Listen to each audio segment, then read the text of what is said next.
You are listening to the Hello Sport Podcast.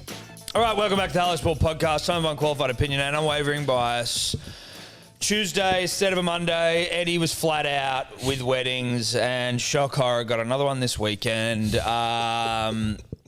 So we're here on a Tuesday. Now we've got a bunch to talk about. Obviously, the sporting world rolls on, and we're a little bit removed from the weekend, but fucking get over it. We know that everyone is just dying to hear what we have to say about the sporting weekend that was.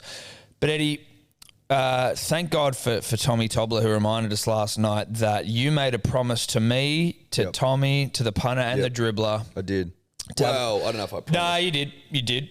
We can check the fucking tapes. We can check the fucking tapes that you were going to have a cold shower today to test out the Wim Hof. I had a cold shower this morning. I've had a cold shower every single day since I started. Have you really? Yep. How'd it go for you this morning? Half of one. So you didn't do it? I had half one. So you didn't. Well, you said 5 seconds at the end of it. Well, like I had a cold one at the end. So that's not half. Well, how long was that? It might have been in for 10 seconds. No, I don't think it was a 10-second shower. No, I was in there and I was enjoying myself, and then I remembered fucking Tobler's message last night. I was like, fuck, I better whack this on cold for a bit, and I also need to perk up my day. 5 seconds. I reckon I lasted between 5 and 10 seconds. He said 5 before we started but recording, so do we think it's even less than? Do we think it's literally like, I just turned the hot water off first? No, I think the time it takes for the water to get from hot to cold, he probably just felt to go cold and then was like, and then nah, went, I'm fuck back. it. Yeah. It was probably 5 seconds. Yeah, he's lying. He's just lying about the times now. No So one believes it was you. 10, but now it's 5 Now again? it's 5. It was 5, then it was 10, now it's 5. When you're that cold, you can't count. It's a vibe thing. No, you're full of shit. Disgraceful. Tomorrow. Cold. Yeah, if I remember. Only cold. You don't need to, dude. It's just drastically shortened my shower times. Like it's 30 seconds to a minute, if that. A minute, you're lucky. But you actually start. A minute's a long time for a cold shower. You start to get used to it though, in the sense that initial hit, you're like, but your ability Does to that go away? Yeah, it does. Yeah, it does. I couldn't breathe this morning. No, well, for the 2 seconds you did it, that must have been tough. It was tough.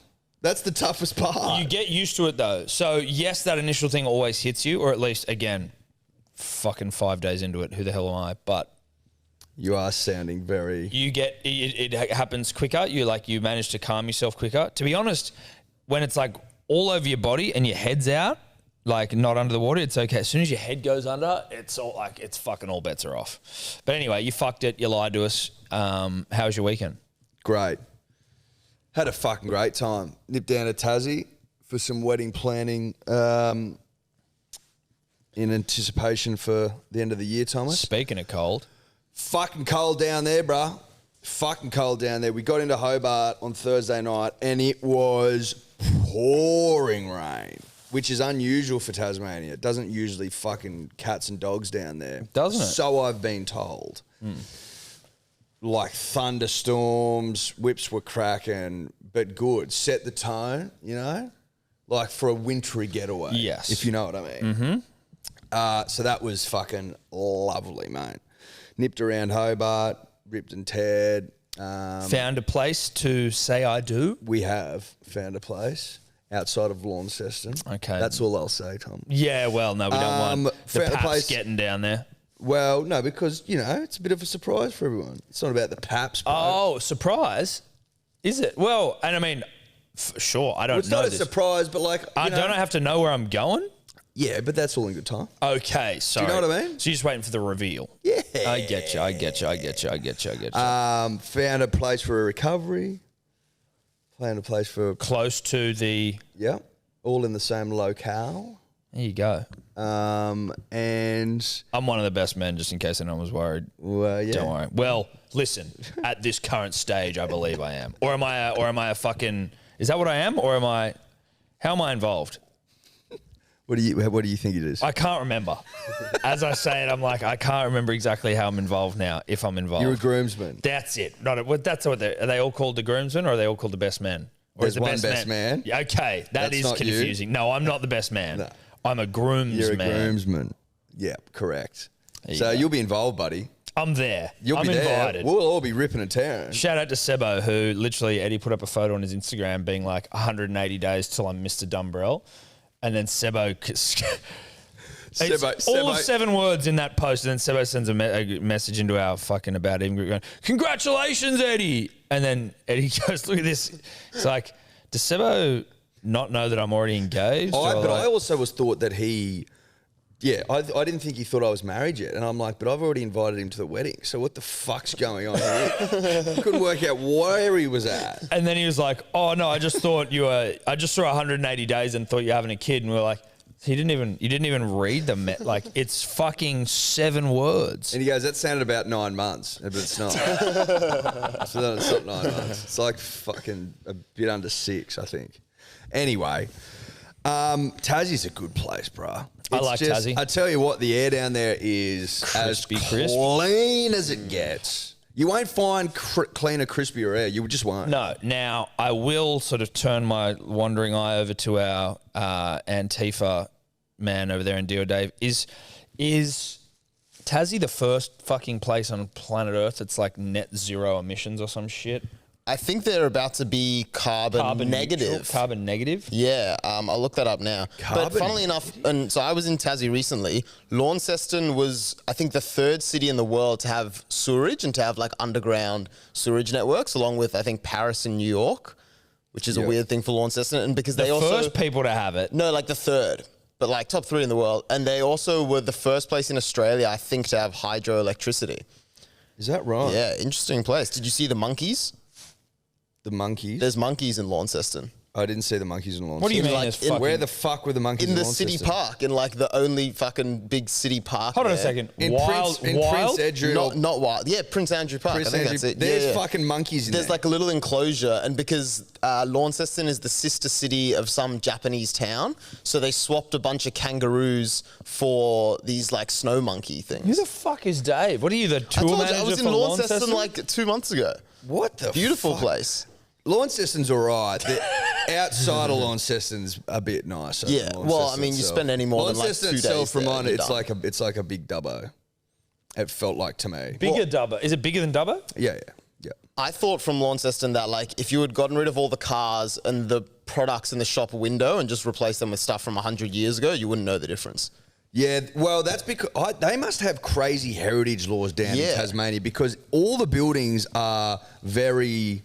Old. They're like Victorian era England 100%, buildings. Like they look like they're still from colonisation. 100%. They should make it illegal to have like cars and stuff in Tassie. It should just all be like, let's make this thing like Horse and cart, bro. Yeah, like a theme park world. Just go back to basics. Give them like some sort of incentive just to go, we're going to make this, we're going to allow people to come and like view you as well. 100%. There's also a lot of convict-built buildings down there kicking around, like a fuck. Well, did it used to be called Van Diemen's Land? Is that Tassie? Yep. Yeah. Which was when Wasn't Australia Van Diemen's Land? No, I think Australia was just New Holland for a bit, but Van Right. Diemen's Land because Tassie was discovered by the Dutch or named by the Dutch before the English came here and named the rest of it. Yeah. It's fucking wild down there, bro. It's like it's wild. it feels old as fuck in terms of the building and the architecture and stuff.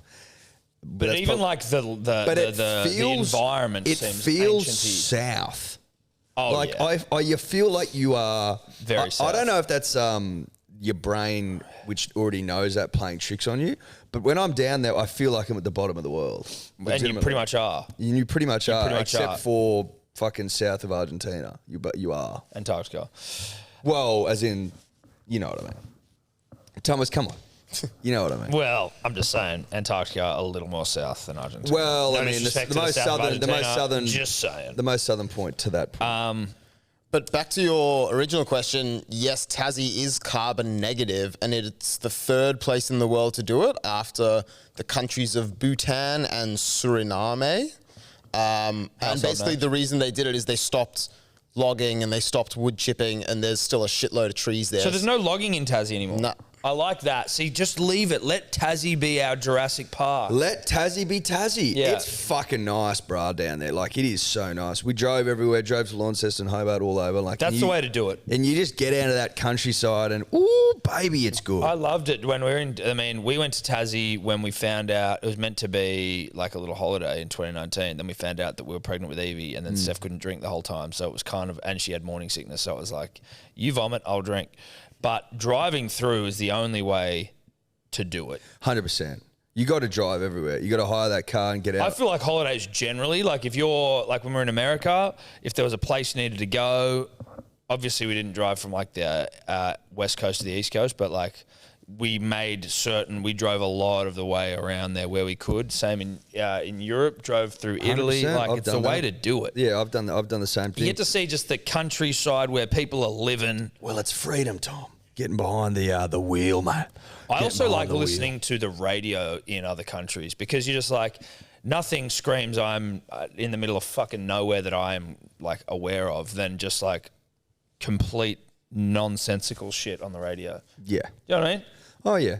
Or sitting down at night and turning on the TV and not understanding a fucking lick of what they're saying. You're like, this is just, okay, sure. Yeah, I this don't know what the is- fuck's going on. Sure. Just following the images. That's it. Bro, I want to go overseas so badly. Well, I want to go overseas so badly. The reality, though, I think, for me, that I've got to come to terms with, though, is that, because, like, again, last time I went overseas, I think was 2018 for a friend's wedding. you need to understand it's not going to be like that. It's gone. That's gone for me now. The late nights in little back streets of, like, some, European not town. forever, but for now. For now, like, For the unless next 20 years. 20 years. For 20 years, that's done for me. Unless you bring a nanny or like a grandma. When I say nanny, I mean grandma. I can't afford a nanny. But I just want to go those hot, sweaty nights where they bring you out like, they bring you out like jugs of wine in nondescript like jugs. Yep. Got a packet of fags on the table. Oh, dude, don't smoke. I've quit smoking like 4 years ago. But you know what I mean. But I'm saying if I get back over to Europe on a hot, sweaty night, you don't think I'm ripping the fucking scab off a 20-pack of I know you will. Marlboro Gold I know you will. fucking pounding them into the earth? Because all you do when you're away is you eat and you drink. That's all you do. I'm going to that's all I fucking did. hammer some cigs. That's all I did in Tassie. When But they've got ashtrays on the table, Yeah, it's rude not to. dude. They want you to smoke around kids over there. They're like, no, dude, this is like, if you're under the age of 5, you need to have at least, 20% of the oxygen you breathe be secondhand smoke. 100%. That's just the way of life over there. That's what they encourage. That's what they believe in, Tom. Yep. I've come back with a couple of new loves. From Tasmania. Yeah. Couple of new loves. Okay. Anchovies, Right. first and foremost. Secondly, martinis. I fucking worked martinis into the ground like they've never been worked before. Martinis are nice. Martinis got the shock of their life. Now, when were I they rocked up dirty there. or were they Oh, they were dirty, baby. gin or vodka? Both. Okay. Bit of both. Whatever. And whatever. some local gin and vodka. That's They got right. a lot of good stuff That's there. exactly why. That's exactly why. Some were gin, some were vodka. Loved them both. Yeah. But I'm a dirty guy. I like them dirty because I'm a big olive juice guy. Yes, yes. Big olive guy. Love olive juice as an extension. But fuck me, bro. The martinis down there were special. So the thing about the martini for me was They get you blind.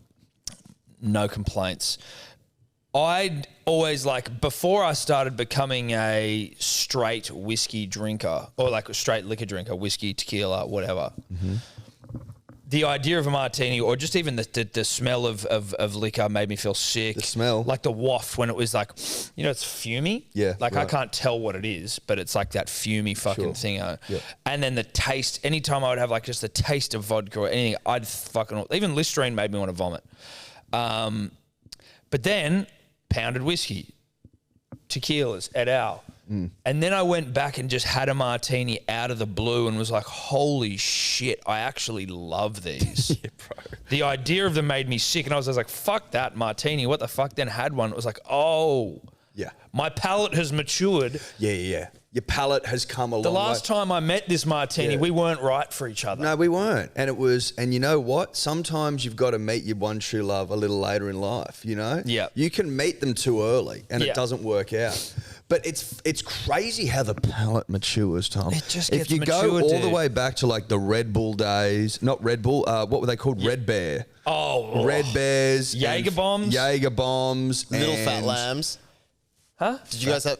You know, had little fat lambs? No, we're not 19. No, well, dude, that's, sorry, that's what we're talking about. I'm a fucking established 32-year-old gentleman. What if you have 33 UDLs? soon, who Drink pounds UDLs? fucking martinis, David.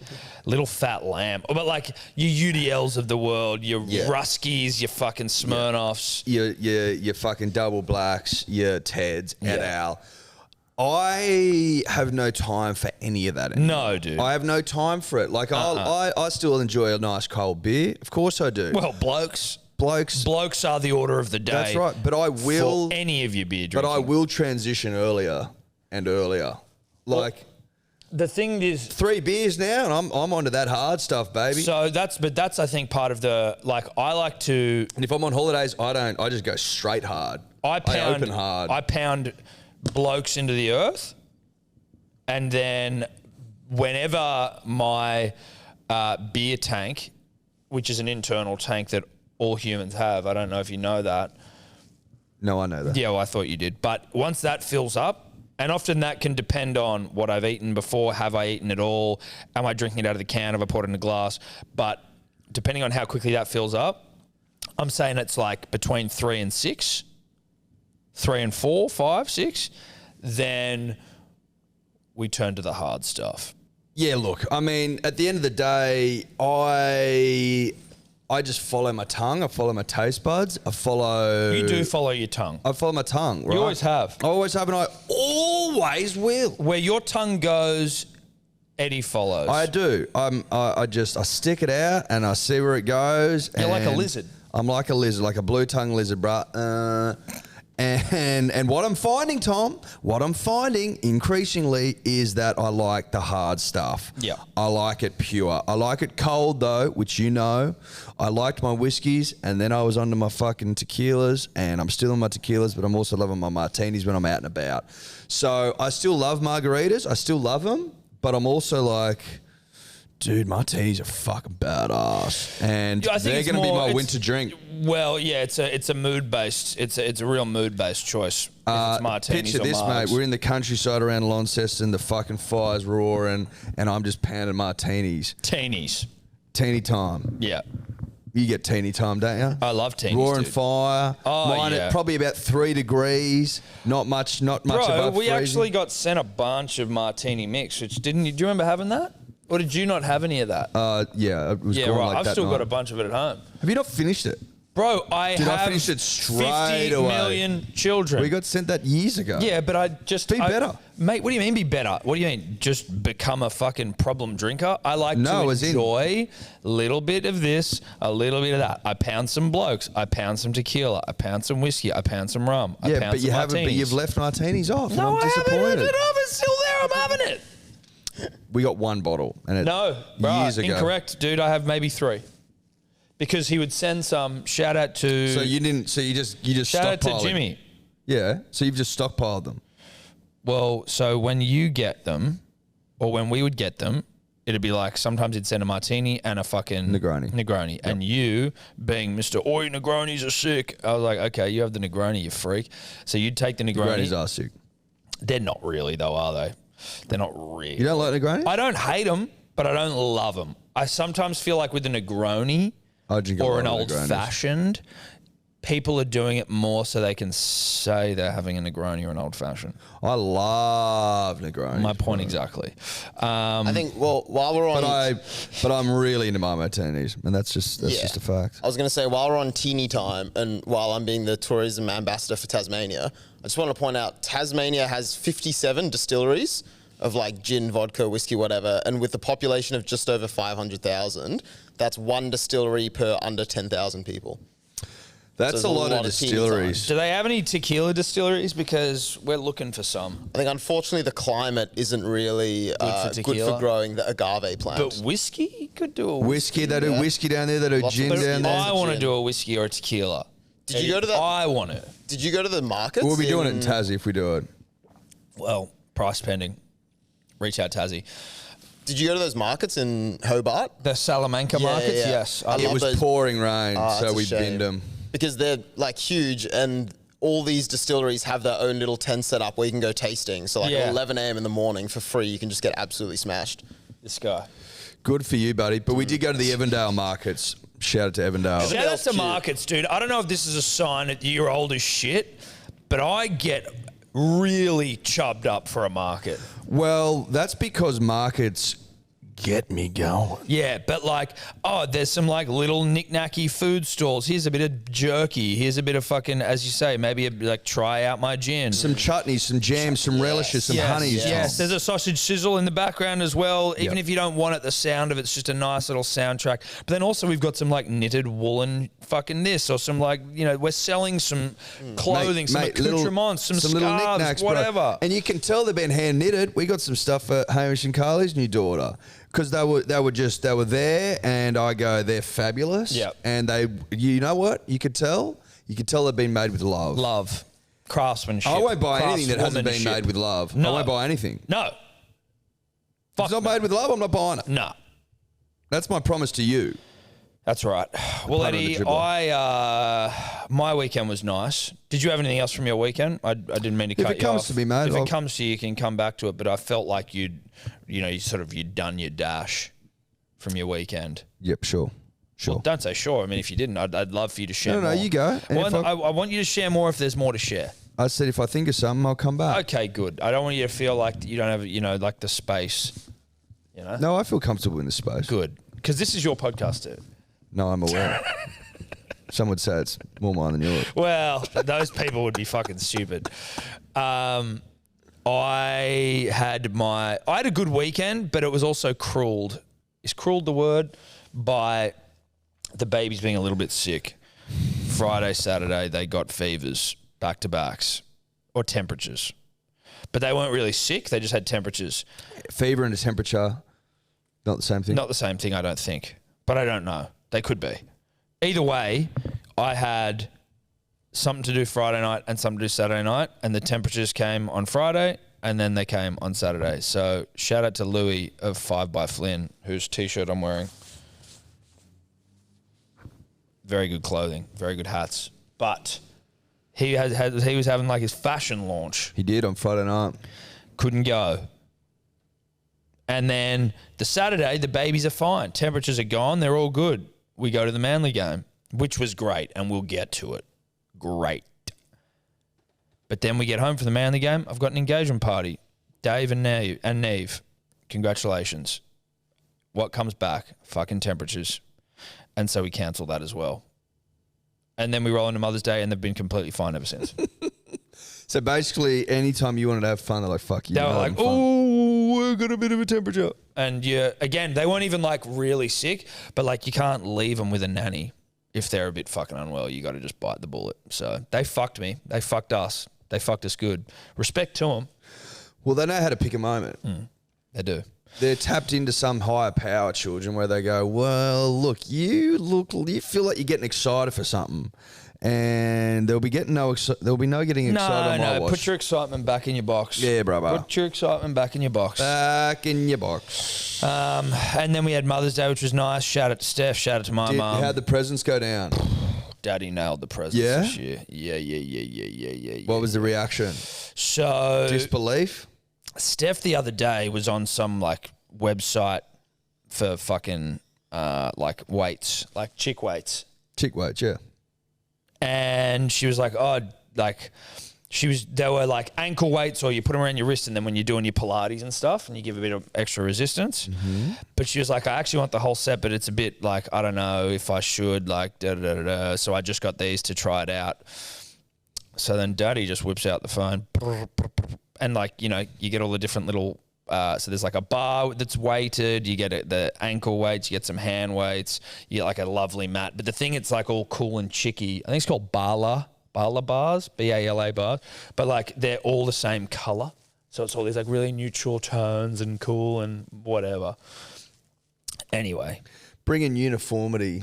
Yeah, but it's like retro, but cool colors and like... Yeah, it's trendy. Yeah, it's trendy. Anyway. Makes working out fun. I got it, and then I got it delivered here to the studio because I didn't want it to rock up to the house because everyone would have she would have known immediately. So then I had to. I mean, they just look like giant dillies. I'm not going to lie. It's all kind of phallic. They're like long bars that are just like bent dicks. It's there's a lot going on there. Anyway, They're very phallic. I'm not very good with gifts generally. Usually it's like, tell me what you want and I'll just get it. Yep. This one. Well, that's tried and tested. Mwah. You just got to keep your ears open. Dude, she was like unwrapping it all excitedly, like putting it all out on the ground, taking photos of it. I was like, oh yeah, I've done well here. And I don't do well. So it was nice to do well. And then, we caught up with her mum, caught up with my mum. Mother's Day's cool. Mother's Day's nice. But What, just a nice energy? yeah, just a nice energy, dude. Just a nice energy. But other than that, dude, my weekend was pretty much uneventful aside from Manly's 13-plus victory at Brookvale Oval, the home of HD Light. Do we get into some sport? I think we should, buddy. I think we definitely should. How old are you, Eddie? 31 and a pinch. And a pinch. 31 and change. Guess how old I am? 35. Wait, whoa. 32 and change. Basically 28. 33 in like a month. But the important thing to note here, punters, dribblers, is that as you get old, this isn't an age thing, but it is for me. Because right now I'm talking about me. I'm getting a little older. And you know what? The ailments are coming in. Ooh, lower back hurts. Ooh, is that acne? Yeah, that's right. Adult 30-year-old onset acne, dude. Yeah. Your penis might stop working. My penis atrophies. In fact, no. Atrophy stiff. My penis not atrophies. It's the opposite of atrophies. Yes. It's reverse atrophy. It's reverse atrophy. Penis limp. Look, sometimes you get reverse penile atrophy as you get older. That's what Tom's experienced currently. That's the medical term, reverse penile atrophy. Now, you can fix reverse penile atrophy very easily by going to pilot.com.au/hello sport. Now, if you use the promo code Dribblers, yes, I repeat, Dribblers, you're going to get your first doctor's consult for free. It's on Tom and I because we're nice blokes. We're great blokes. We are. We're here to help with reverse penile atrophy. Now, let's just be honest here, punters, dribblers. A lot of the time, men, blokes, fellas, dudes, we ignore the medical shit. We ignore the health problems, push them in the back of the mind, squash them deep and down, often like our emotions. Not a good call. But I get it. Sometimes you can't be fucked to go to the doctor. Shout out to at the Edgecliff Medical Centre. Beep his name. I have the answer, and it's Pilot. It's online. It's easy. Just make smart decisions and avoid the hassle of getting in there. You may not want to go now, but you're going to need to go at some point. So just sign up to Pilot. Pilot.com.au/hello sport, promo code Dribblers. Make smart decisions. So Manly pounded the Tigers into the earth. The rugby league truism that no team has lost to the Tigers and gone on to win the premiership is still true. Never been truer. Never been truer. I rolled down to Brookie Saturday, 3 p.m. Sold out. Largest crowd since 2014, they were saying. 2017? No, largest crowd there since 2014. But I don't understand how that works. I thought I said 2017, but... I don't know. Well, I'm pretty sure it's 2014, but I don't know how that works in the sense that if it's sold out, are you saying it hasn't sold out since then, or is it because now they've got the new stand that it's allowing more people in there? But if it's 2014, it was before they had that, so I don't know. But, dude, it was fucking heaving. 13-plus jumpers everywhere. Absolutely everywhere. Dribblers galore. It was fucking brilliant to see. What wasn't was some absolute fucking poon Sambo who's gone and made fake Manly 13-plus jumper. I'm assuming it's only one, but it looks like shit. Now, is it a tip of the cap that we're getting, our designs ripped off? Yes. But this guy clearly listens to us and is a fucking scumbag. So no disrespect, but fuck you. No disrespect, but a big fuck you. Now, when we're talking rugby league, we're doing it for KO. Only KO, baby. Know that, baby. Know that it's for KO. The home of rugby league football. Mm-hmm. All games, live, and uninterrupted. Ad-free during play. You know the drill. Yeah. You know the dribble. Now, back to Manly. Manly got into their work on Saturday afternoon. It's the spiritual time slot for HD Light. Saturday Arvo. I tell you why. And Sunday Arvo. Sunday Arvo as well, but I tell you why Saturday Arvo is special time. Because you can get into your work. Yes, you can get into your work. And everyone knows that. I couldn't get into my work too much because I have children. But you can The crowd generally. The Hill was getting into their work, Eddie. The Hill was working their dicks off. It was beautiful. It was fucking beautiful to see. Now, Manly go out there and listen, was it what's coronation mean, Dave? That may not be the correct word, but it was the crowning. Well, I don't even know if it was crowning, but it was Coronation is a crowning, isn't it? Oh, okay. Sorry, that's what you were saying. I thought you were trying to find another word. Basically, what I'm trying to say is that there was a birth on Saturday. We witnessed a birth. And if you want to say crowning there, crowning a birthing term when a head's coming out of a vagina, there was a birth. And it was the birth of Ben Trebojevic as a first grade footballer. Burbo. Turbo's younger brother. Jake's younger brother. Turbo. An absolute rugby league thoroughbred, a handful. Now, he scored the first try. Is it a mistake that we didn't pick up on that? I think so. Tom, even professors in omenry can sometimes miss the omens. I know. And that's okay. And that's fine. It's all about acknowledging that and moving forward and being better every single day. Yep. So we'll take that lick and we'll move forward. But it doesn't really matter though, does it? Because seeing him fucking shrug off a couple of would-be defenders to go over the chalk and just throw that footy to the earth, almost like a release, because he's played a couple of games, but he's never scored a try. And also, but like never started. This is his first start at home. In the back row, no Well, less. because he was starting at centre, and then our boy Hamole Olakawatu came down with the flu on game day. Game day flu. So Burbo's had to move from the centres to the back row. So he's already, and all the great judges, us included, but even greater, some may argue, like your Cooper Cronks, I was hearing talking about it, but like dealing with a bit of game day adversity, trained all week in the centres. Oh, look at me now, I'm in the back row. And he's going, you know what, fuck it. I'm going to rise like cream, like a loaf of bread, and I'm going to score 2 tries. He's going to rise like self-rising flour. You know what I mean? That sort of rise. As far as I'm aware, he's played a fair bit of both, centre and back row, coming up as a young pup, now a young man. And so he does that on his ear. Yeah. Doesn't fucking bother him. No. Clearly, when you score 2 tries, it doesn't bother you. Well, look, I mean, but for you and me as well, Eddie, I mean, it's just nice to see your younger brother do well. Well, look, we don't like to bang on and on and on and on about it, but we've played a pretty important role in his life. A starring role. You know. Backyard footy, knee rugby, you know, in the living room. Yeah, exactly. You know, giving him his first beer, all that sort of thing. Yeah, exactly. You know. First cigarette. First dart. First billy. Yeah. All those fun things. And, you know, it was nice. Obviously, I wasn't able to make it, but it was nice for you to be out there with the family. With and John it was, with John and Mel and the fucking, and Luke. And Luke and you know, the boys, and all the missos and shit. Like, it was great. It was a great day for our family. Nice to be invited. Well, of course, it's fucking hell, man. It's our family. Like, it's a great day for the family. And as Jake said, I got emotional that Jake was getting emotional about our little brother Ben doing so well after the game. And he was talking about how proud he was, and I echo his sentiments. I know you do too. It was a great day for our family, and we're all really proud to see him.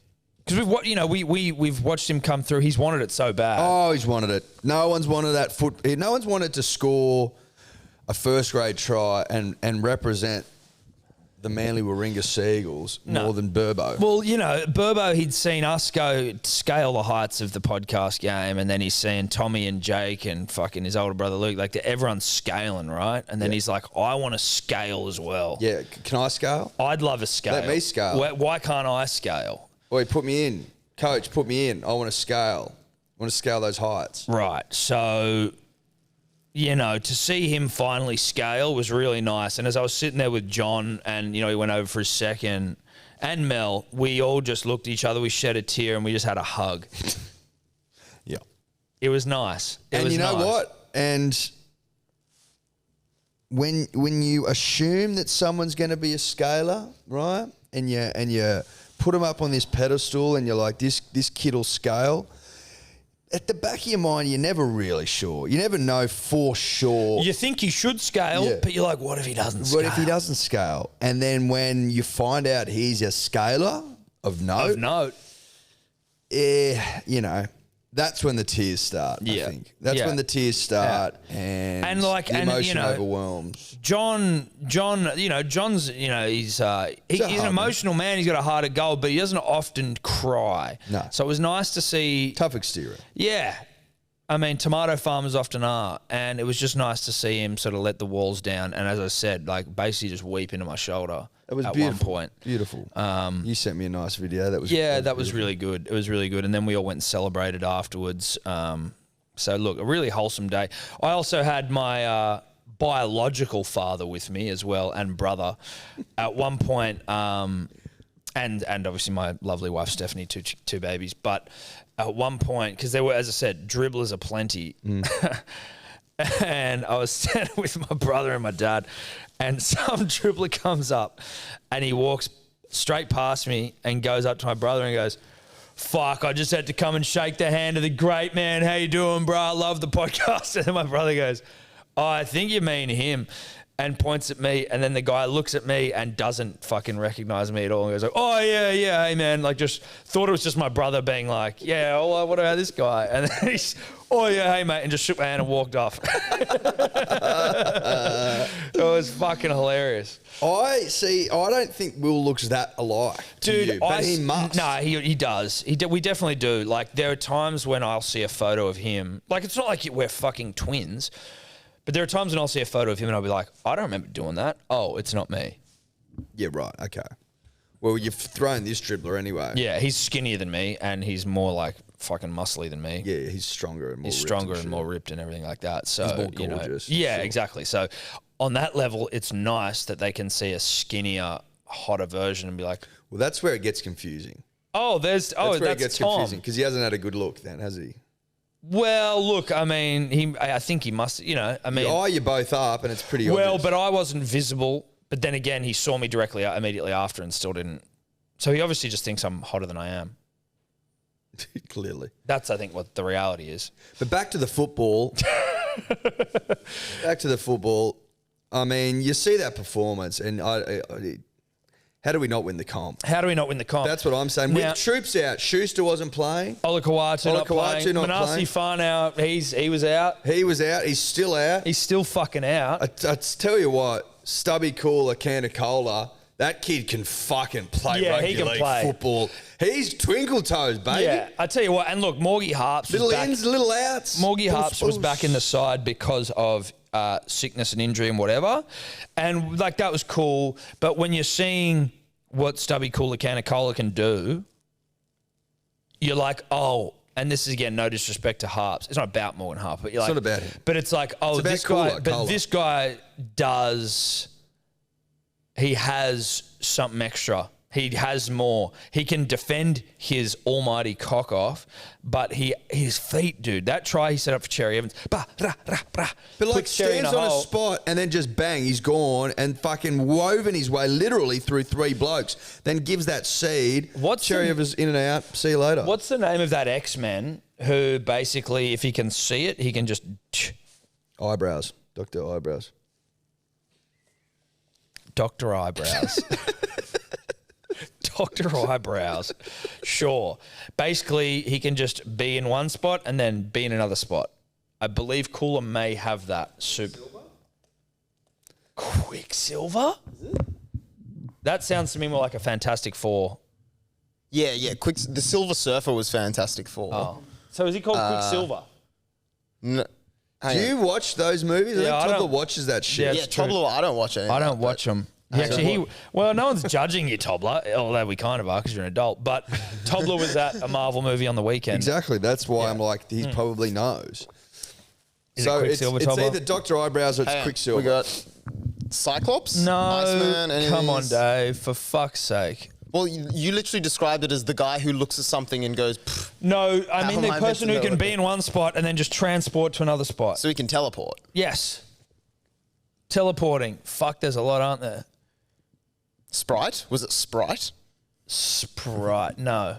I think you just Google X-Men that teleports. Teleporting X-Men. Do your own research. We don't have time for this. Also, we did have a dribbler send us a photo of Greg Norman Hatt's for sale in high quantities at Drummond Golf. Now, I don't know whether that's all Drummond Golf stores or if this is a specific one, but if it's all Drummond Golf stores, then there is a petition that I'm going to get put up for Dave to be hung, drawn and quartered in a town square, because those cowboy hats are not... Put the cowboy hat on. Take that fucking hat off and put the cowboy hat on. Put the cowboy hat on. Got to give a shout out, Eddie. Got to give a shout out. To who? Manly? Well, fuck yeah. But more specifically, a friend of the show, Lincoln Garrick, Ruben's dad. Okay. I'm listening. Ruben's old boy, Yep. Lincoln, Yep. was out on the town with Rubes after the win, pounding margaritas into the core of the earth. And That's his thing. well, he sent in a video. I'm out here pounding margaritas into the earth's core Lincoln Garrick. with Ruben. Ruben's filming dad. Yeah. Dad pounded margs. And Dad's loving it. Dad's loving it. So Fuck apparently yeah. Dad's a dribbler of note, likes to listen to the pod. And congratulations to Mr. Garrick, to Puppet Garrick, who, you know, when you are just a human being and you have a child, or you you get your wife pregnant and a child is en route, how are you to know that you're about to father the 15th peak? I know. You know what I mean? A peak to rival Mount Everest, like a peak that gets mistaken with the Himalayas. It's a peak's peak, Tom. Fucking oath it is. It's one of the great peaks all time. All time. Because peaks come and go. Not Don't these forget peaks. that. Not But these not these peaks. No. Not these peaks. No, not at all. You'd be a proud father. Your son breaks the scoring record last year. 2 tries in the weekend. He's the 15th peak. He's fucking hot. He's got a body that won't quit. Literally won't quit, and cheekbones that, I'm not sure what the growth rate is on Mount Everest. I think it's a couple of centimetres a year. Yeah. At the current rate, Ruben Garrick's cheeks will be higher than Mount Everest within the next 12 months. That's what they're saying. That's what scientists are saying, Tom, and I'll trust the scientists. You got to trust the science. You got to trust the science. I will. But Manly, well and truly entrenched. How about Cherry Evans stepping the fullback? Bang, bang, bang, bang, bang, bang, bang, bang, bang, bang, bang. See you later. In and out. Yeah. One of the great tries that I'd give it try of the year. I might be a little biased, but I'd be giving it I a try think of the year. that's reasonable. I'd be giving it try of the year. Not much to take away from the West Tigers other than that they suck and that Luke Garner's fucking pretty quick. Dude, Luke Garner's pretty quick. He's pretty fucking quick. For a back rower, I mean... Luke Garner's quick, and he's also gone to I think he's signed with the Panthers. For less money. For less money. That's some disrespectful Shout out to 100% shit. footy for that information. That is some disrespectful shit right there. It's not what you want. It's not what you want. No. But it's what you've got. So, It is. Eddie, stiff shit. Before we move on to any other rugby league, yeah, bro. Foreign's leaving the club. Kieran's leaving. Kieran's leaving. Now, Devastating. Well, listen, the vitriolic rugby league fan in me would say, fuck you, Kieran. But that's not what I'm going to say. I'm going to say, you know what, dude? You've had a long career. You've had some ups. You've had some downs. The only time you've had ups has been at Manly. But that's okay. I think he was getting like 300-ish a year at Manly, and he's getting 750-ish at the Titans. A year? Yeah. Fuck off, Yeah. is he? Yeah. So, like, I get it. Get the bag, girl. Get the bag. We always say that, get the bag. He's a good man, fuck it. He obviously doesn't have desires to win comps anymore, which is fine. Like, Well, I think he knows he's going to win this one. And then he's just gonna like, fuck it. off. Let's just go and, you know what we should get him as a going away present? A really nice beach towel. Because he's going to be spending a lot of time on the beach up there. I think that's a great idea, Tom. I think that's a terrific idea. Hello Sport retirement pack. And a retirement pack. Beach towel. Yep. Some sluggers. Some sluggers, like some slides. Some nice Hello Sports slides. Hello on one and Sport on the other. Yeah, or just our faces on them. Yep. Tom and Eddie slides. Yeah. They're hot. You know Tom what and I mean? Eddie slides and a nice little sort of like a little bag. What do they bum call bag? it? Not a bum bag, like a... Satchel? A tote bag. Little tote? Yeah. And like a robe. Yeah, fuck yeah. Now we're talking. You know Retirement pack. You seen how chicks wear those terry toweling robes to the beach now? That's what, yeah. One of them, but for blokes. But really short so you show off a bit of cheek. Well, we want to see a bit of cheek. Want a Kieran cheek? You want some cheek, but I mean, ultimately, and like he'll be good. A little bit of KFC, Kieran Foran cheek. Kieran Foran cheek. KFC, Dude, baby. KFC. All right, maybe we look into that. We get him a little retirement package. Thanks will. for everything. Thanks for your time at Manly. 100%. Enjoy retirement. Enjoy retirement. I'd like to also say that on behalf of myself and obviously by extension yourself, that the last 18 months have been some of the fondest. Yeah, they've been great. And you and I To knew. see him come back after all the injuries, after all the despair, after all the fucking naysayers, shit club after shit fucking club. shit canning him, and he comes back to the club that loves him and the club that showered him in glory and the club that understands his needs and his wants and his psyche, right? Once he's back in that loving, caring environment, he's gone on to fucking rip and tear. Yep. He's going to win another ring this year. We all know that. And now he's going to go to Gold Coast, fucking lay on the sand for 2 years and get paid $750,000 per year, per annum. That's not a bad gig. But again, where's all that come from? That's come from the love and support that Manly's shown him. We'll put it this way. He wouldn't have been getting a $750,000 a year retired. contract if it wasn't for these last 2 years at Manly. He'd be retired. He's come back. He's found his form. He's found his love of the footy again. And now he's going to fucking put the feet up. Now, Go out to stud. if I'm going to cast... Is that what it's called? Out to stud is absolutely right, Tom. And then they bring the females in. And they just chong. Well, I think the female in this instance is going to be Toby Sexton of Titans' other half fame. Yep. And basically Foran's just going to be like, all right, let me just pass on my knowledge before I leave the game, right? Well, you need a knowledge passer honourer. You got to pass on knowledge. That's right. 100% you do. Now, if I'm casting a view forward to the future, Tom, if you don't mind. I'm happy for you to do that. Do we see Josh Schuster of first legally blind player to ever play in the NRL fame shifting to 6 and then a Burbo doing a job on the edge? I think we've actually got another back rower coming from the Tigers who's called Tuolangi. Kelma Tuolangi. So we keep Burbo at centre. I think Burbo's a centre, but then again, we've got Brady Parks and we've got Stubby Coolacanacola. So maybe Burbo's a bench back rower. Maybe, who knows? I think Burbo, we'll see how he goes this year.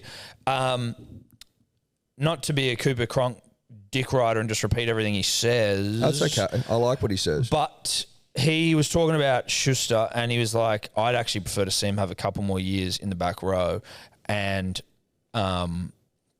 look to park his flair a little bit. He says that he feels like his flair first, like tough carry second. I'm not saying I agree or disagree, but I do like the idea of, he's like, learn how to play the game tough. You've got the flair. That's always going to be there. But like, when in doubt, run the fucker and then look to pass the ball. Maybe that's more of a back rower's mentality when you're a 5'8". Although 5'8's run the ball, I don't know. It's X's and O's. I just want to see Josh Schuster become the actualised ultimate rugby league football that he can. I back him. I love him. He's a friend. Shout out to that fucking guy who made the Josh Schuster poster at the weekend.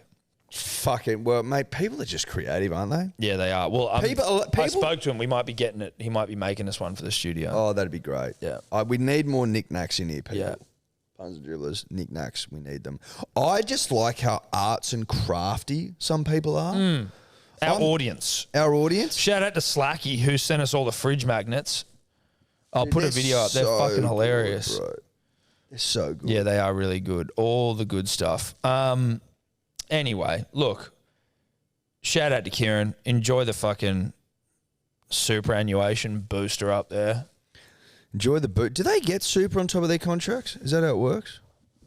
I mean, Do you mean like on top of what they get paid for their contract? Do they get salaries? Like, how does that work? Do they have to chip in the 10% on top? Would the team be doing that? I don't know.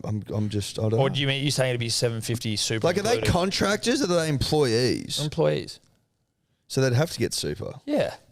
Of course. But is that on top of what their contract is? Or are you saying is it Or is that all 750 plus inclusive? super or is it package? Or is it package deal? I'd say, I'd say package. If it's 750 plus soups, that's 825, baby. I reckon it's ink soup. Ink soup? Yeah, I reckon it's ink soup. I want it to be X soup. So do I, but I think it's ink soup. Yeah. Just a quick whip through, though, the rugby league round. Broncos doing the Rabbitohs. Rabbitohs are shit this year. Obviously, they got Latrell out. But, like, the Broncos have beaten them twice this year. Again, Adam Reynolds anytime was a fucking lock. How did I not do that? Rabbitohs are fucked. Rabbitohs are fucked. They suck. They suck. Rabbitohs Reynolds, are fucked. and look, you'll be like, oh, but they beat you. But we had an off week and we weren't even trying, so shut your mouth. Yeah, we had one man down. Exactly. Reynolds is a thoroughbred. Yeah, dude. I like the Broncos doing well. It's crazy how much a fucking half-decent 7 or 6 changes your Well, he's more fortune. than half decent. He's top fucking 3 or 4 in the comp. Well, it was underplaying that. Yeah, you know what I were. mean? You're disrespecting him.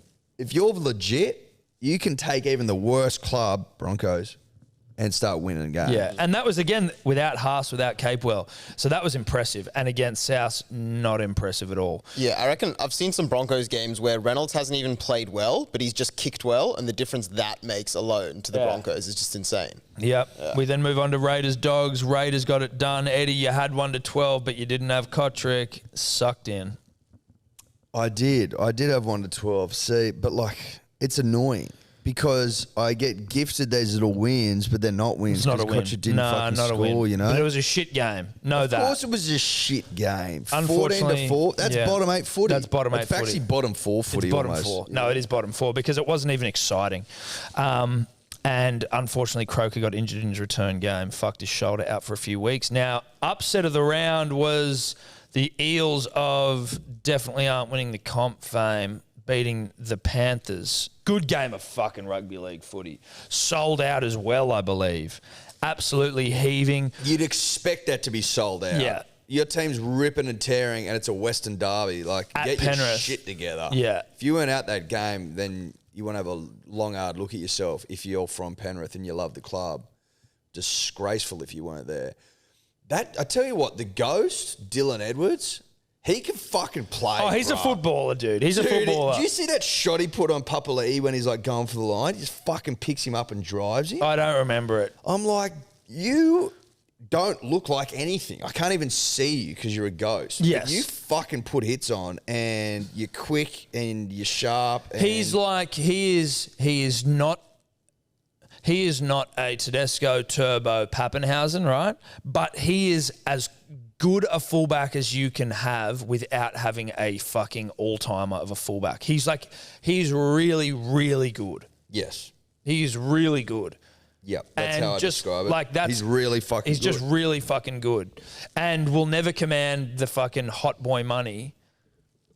Or if he does, it's like it'd be the Titans or something. Yeah, exactly. But he's not going to command fucking millies. So it's like it's actually usually the fullback in any dominant club is like fucking worth $1 billion. So it's quite a nice little thing to have there for Penrith. And look, I do. We don't love the Eels here, but they played very well. And mate, they've beaten the Storm and the Panthers. They're the only team to do it. If you're an Eels fan, you got to be happy with that. Well, you got to be. They're the only team that look like outside of Manly challenging for the comp. You got to be challenging those top two. You got to be licking your lips. You got to be licking your lips.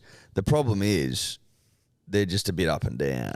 You know what I mean? But they're consistent in that they've beaten the two best teams But they also lost to the Tigers. on paper, but they also lost the Tigers. So Is it how Sebo explained on About Even that they're like a problem child who's like got all the talent in the world, but they need like a strong father figure to like keep them in line? Because it's like they have these amazing games, and then they have these ones where they just get too emotional and they lose to the Tigers. yeah, that's exactly right. Obviously, Manly win. The Titans, bro, like the Titans suck. Yeah, they do, but so do the Roosters. Even though they looked better this game, and they did look better, there's just something about the Roosters that's not horny this year. Really not horny. They're not clicking. No. And that, maybe that happens. I don't know, but they're not humming. They're not fucked, but they're not humming. They're certainly not they're not humming, No. bro. They're nowhere near humming. Cows The are Titans humming. are definitely Oh, fucked. Titans are fucked. They are so fucked. They need a foreign. They need Kieran Dude fucking ASAP because they're all at sea up there. Yeah. They don't look like they're that fucking into it. Can I just quickly jump back because I know it's all the way back to South Broncos. Yeah, sure. Letting Adam Reynolds go as South Sydney is the worst fucking decision in the history of rugby league. Like that's like, it seems almost arrogant. It's like, it's just, there's no respect for what he did, and what he does, what he did for the club, what he brought to that side. But they fucking suck without Adam Reynolds, and they miss him dearly. And God, that must have been satisfying. Not only to score a try, but to fucking hump him by 20 points. That's all I wanted to say. Couldn't agree more. And they don't, like, what is he, fucking ancient? Is he 39? He's 32, I think. 31, like, he's not 32. even that old. And they couldn't give him 2 fucking years? Are you taking the piss? 2 years? Oh, we can give you 1, but we're definitely not giving you 2. It's like, bruh. He's 31. He's 31. Turning 32. Yeah, right. But he's 31 right now. Yep. That is not old. So that would have been for this year, and next year he would have been 33. 32. Well, but turning 33. You know what I mean? But when he finished his second year contract with them, he would have been 32. Why? So he would have been he turned 33 this end year, of next season. and then 33 Right, next year. sorry, But you're right. still, dude, I'm 33.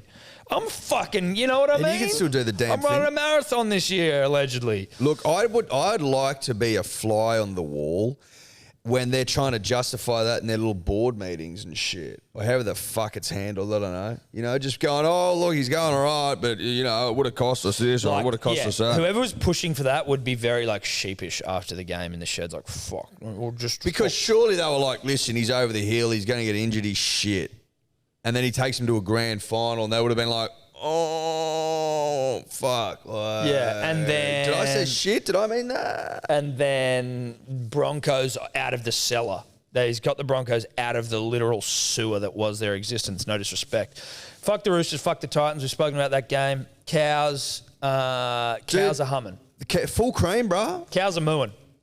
The cows are mooing up in Townsville. And the milk is full cream, it's fresh, and it's ice cold, baby. Yeah. Nothing better on a hot day than a fucking big old glass of cold milk. You know, I mean, I'm not entirely with you there, but I get it. I don't In mind. Townsville, dude, that's all they drink. I'm struggling as an adult to ingest as much milk as I once did. Obviously, I'm now, you know. I used to pound milk with reckless abandon. We did pound milk with reckless abandon. You and I, yeah. We'd uni. go upstairs with the biggest fucking glass of milk you ever saw. With maybe fucking, Chalky Ness in there. yeah, bruh. With some Chalky Ness in there. Yeah. Do you know about Chalky Ness? Chalky, of course I know about Chalky. We've said this before, but I remember there was at least a couple of weeks there where we bought 12 litres of milk a week. Jesus. No bullshit.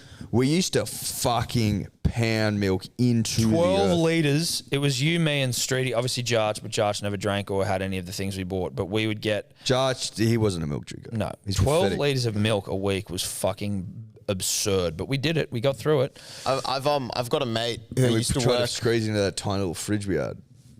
Didn't work. Yeah, my mate. I used to work at Beach Road with him. Shout out to Tom. And whenever we would finish a shift, this was like 18, 19, we would just go somewhere for cones after. And without fail, every time after like 6 to 8 hour shift on our feet at a bar, he would buy a 1.5 or 2 litre milk and just finish that thing by the time we finished blazing that night. Well, dude, that And video... I bet you he's never broken a bone. I don't think he has. Fucking oath he hasn't. I don't reckon he has. I haven't either. Neither's Tom. Well, no. Not many. Have you? I've broken a few. Oh, Debo. Sorry. Oh, no, your knee. My knee, my arm, couple of toes. You broken toes? Bro, I broke my toes so badly once. It was the fucking worst. I was playing soccer at school. Like, we'd come back from somewhere, I might even come back from like a footy game, like out of town. So this was when I was in Barrel. So it was like to Orange or something. And then we came back and we were running around on the oval, no shoes on, and you're in like your school trackies. Some guy's running past, like, you know, coming past me with his ball, with the ball, soccer ball at his foot.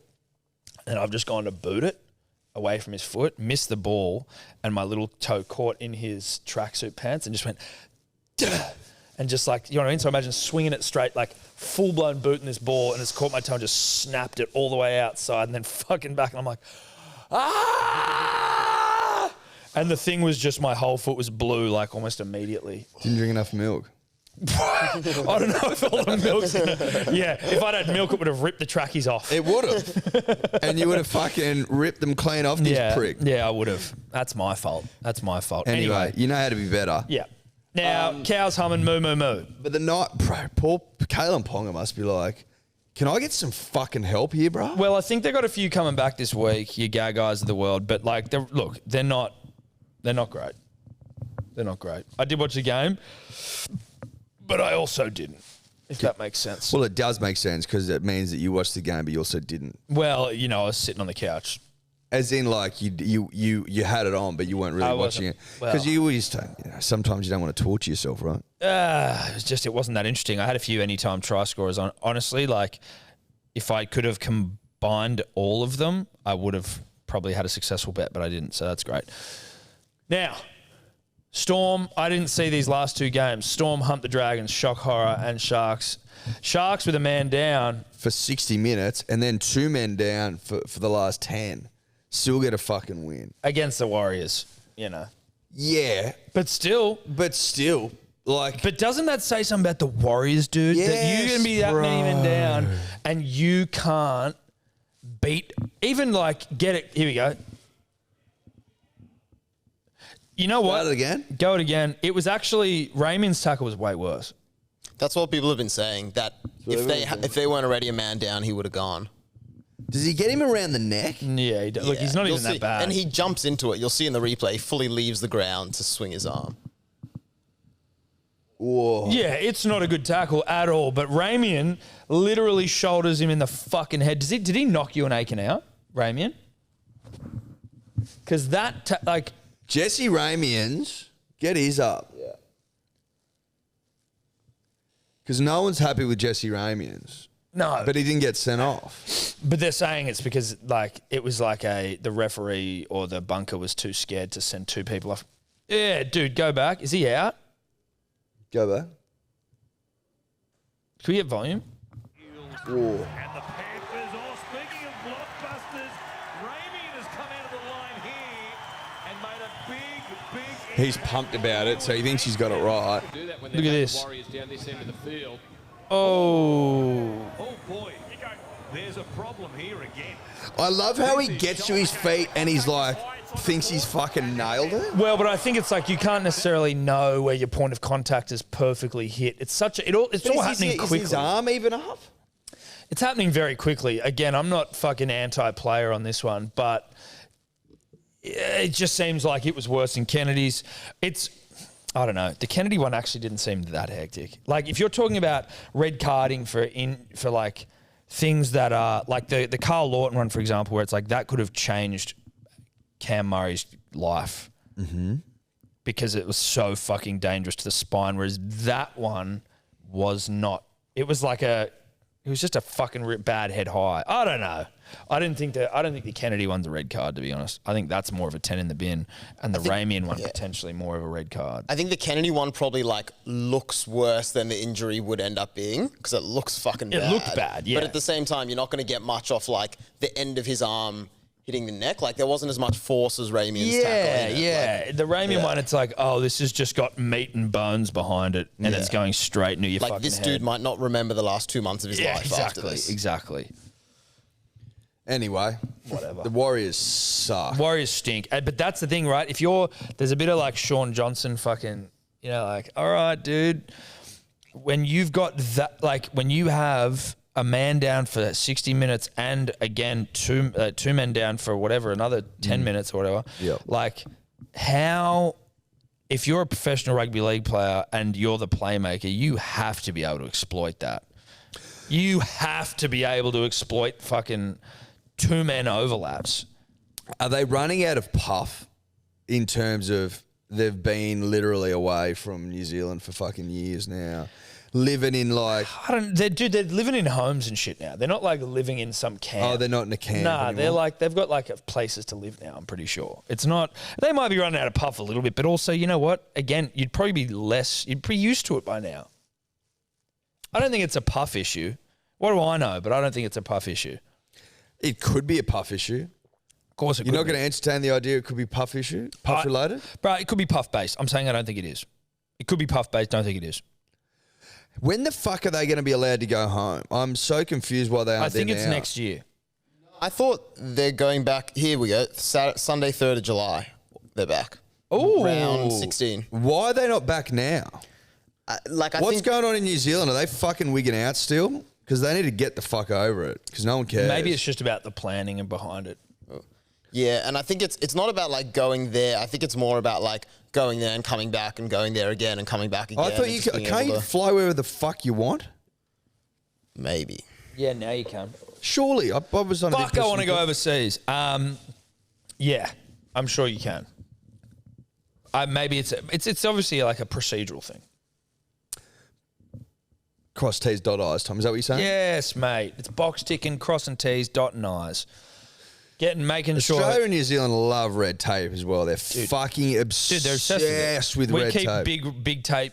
We prop that fucking industry up. Dude, whoever the fuck's in big tape, specifically those selling red tape, would be... I wonder whether Jacindy and, ScoMo or NZGov, AustGov, Yep. whether they have maybe their little hands in big tape's pockets. As in they're fingering the big tape pie. They're fingering two fingers, I would assume, or often better than one, two fingers into the big tape pie. Well, they're American pieing the pie. Yeah.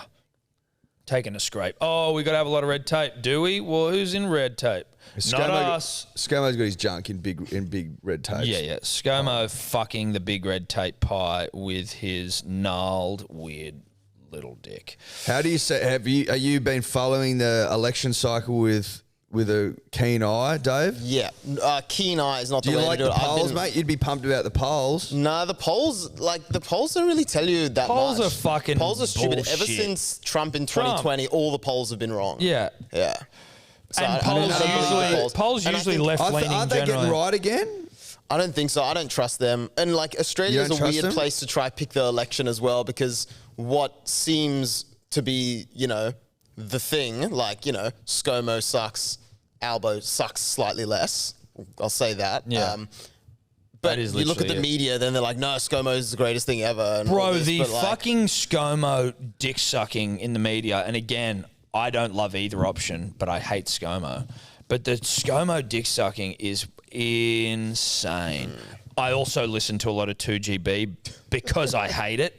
No, it's good. It's good gear to hate listen. Fucking good. It is bro. what, like Jim Wilson, 3 o'clock till 5 Till or 6. That's as good as it gets. But like, there is Jim is the biggest dribbler on the planet. dude, it's so unashamedly biased, and I'm just trying to work out like. They try and present that they are just trying to call. I'm just trying to call it as they see it, but like it's so fucking biased. Like I didn't even know that the debate was on, but it sounds like from all reports, I'm glad I missed it. Oh my God, it was so bad. But he starts off going like, "I just, this debate was an absolute disgrace." The what was it? Just the like. How many debates have they had now? I think 2, but like they're talking over each other and and you're like, okay, so he's about to cut. This is how he starts his show. So I'm expecting Jim to come in with a bit of fair and balance. Like, you know what? Both these options are fucked based on what we had last night. He just starts off and just immediately just fucking pounding Albanese into the ground. Like no mention of ScoMo. And the only thing I'm trying to work out, because I don't follow election cycles because it's all bullshit to me.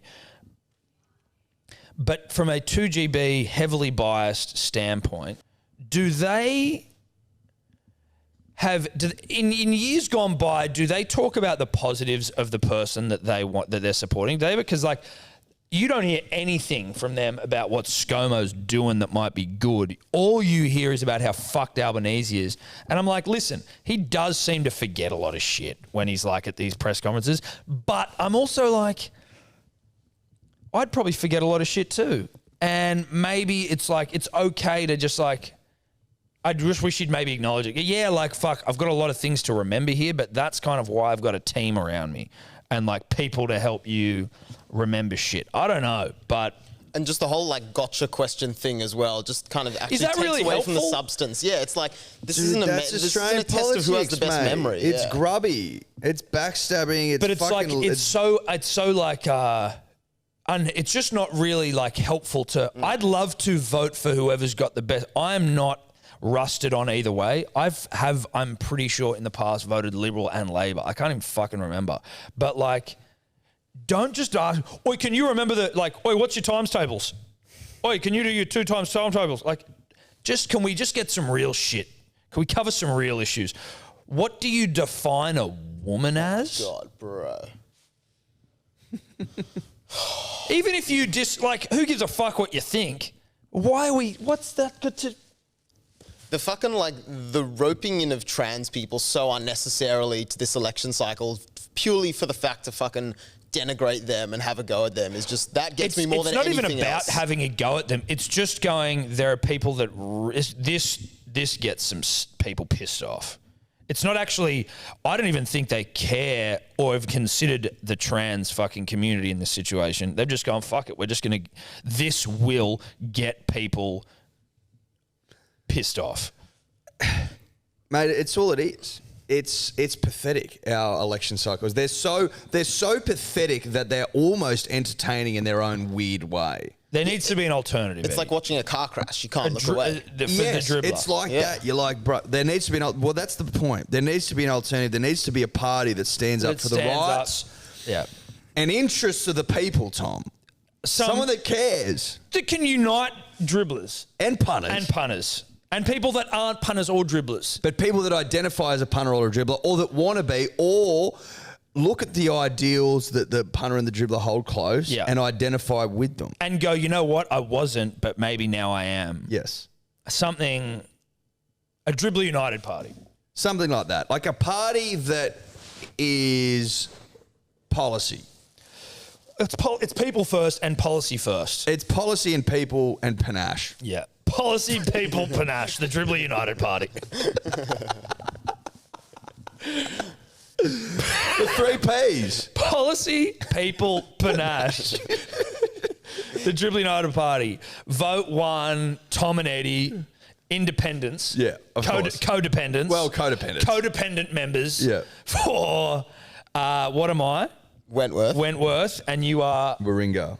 There you go. 2 big fucking catchment areas. Sure. Big catchment areas. Can we both They both run? start with W. Yeah. So the codependent members for Wentworth and Warringah. Yeah. The triple P for the 2 Ws. Triple P for 2 Ws. That's it. Policy, people, panache. Or people, policy, panache, whatever. Well, it was just the 3 Ps. It ends in panache. Yes, it does end in panache. The codependent members for the Dribbler United party. Yep. We will be running as codependents. There you go. Sorry, we're running now. Vote Whoops. 1. Yeah, now who's going to be shaking in their boots? 2GB. 2GB, we're coming for you. Jim Wilson. ScoMo, Labor, the Greens, the fucking Reds, the Blues. Yeah, the The Teals. Yellows, the fucking, the Nationals who are also green. You know, there's Greens and Reds and Blues. There's a lot. What's that colour? Pink. Are we pink? Or are we... Look, we don't know what our colour is, all right? Get off our... We're multicolored, maybe it's charcoal. dude. Maybe it's charcoal. Maybe... Ooh, I don't mind charcoal. I like charcoal. I like charcoal. Charcoal could be good. That's a nice colour. Well, we're fucking charcoaled up to our eyeballs in here. Maybe it's charcoal.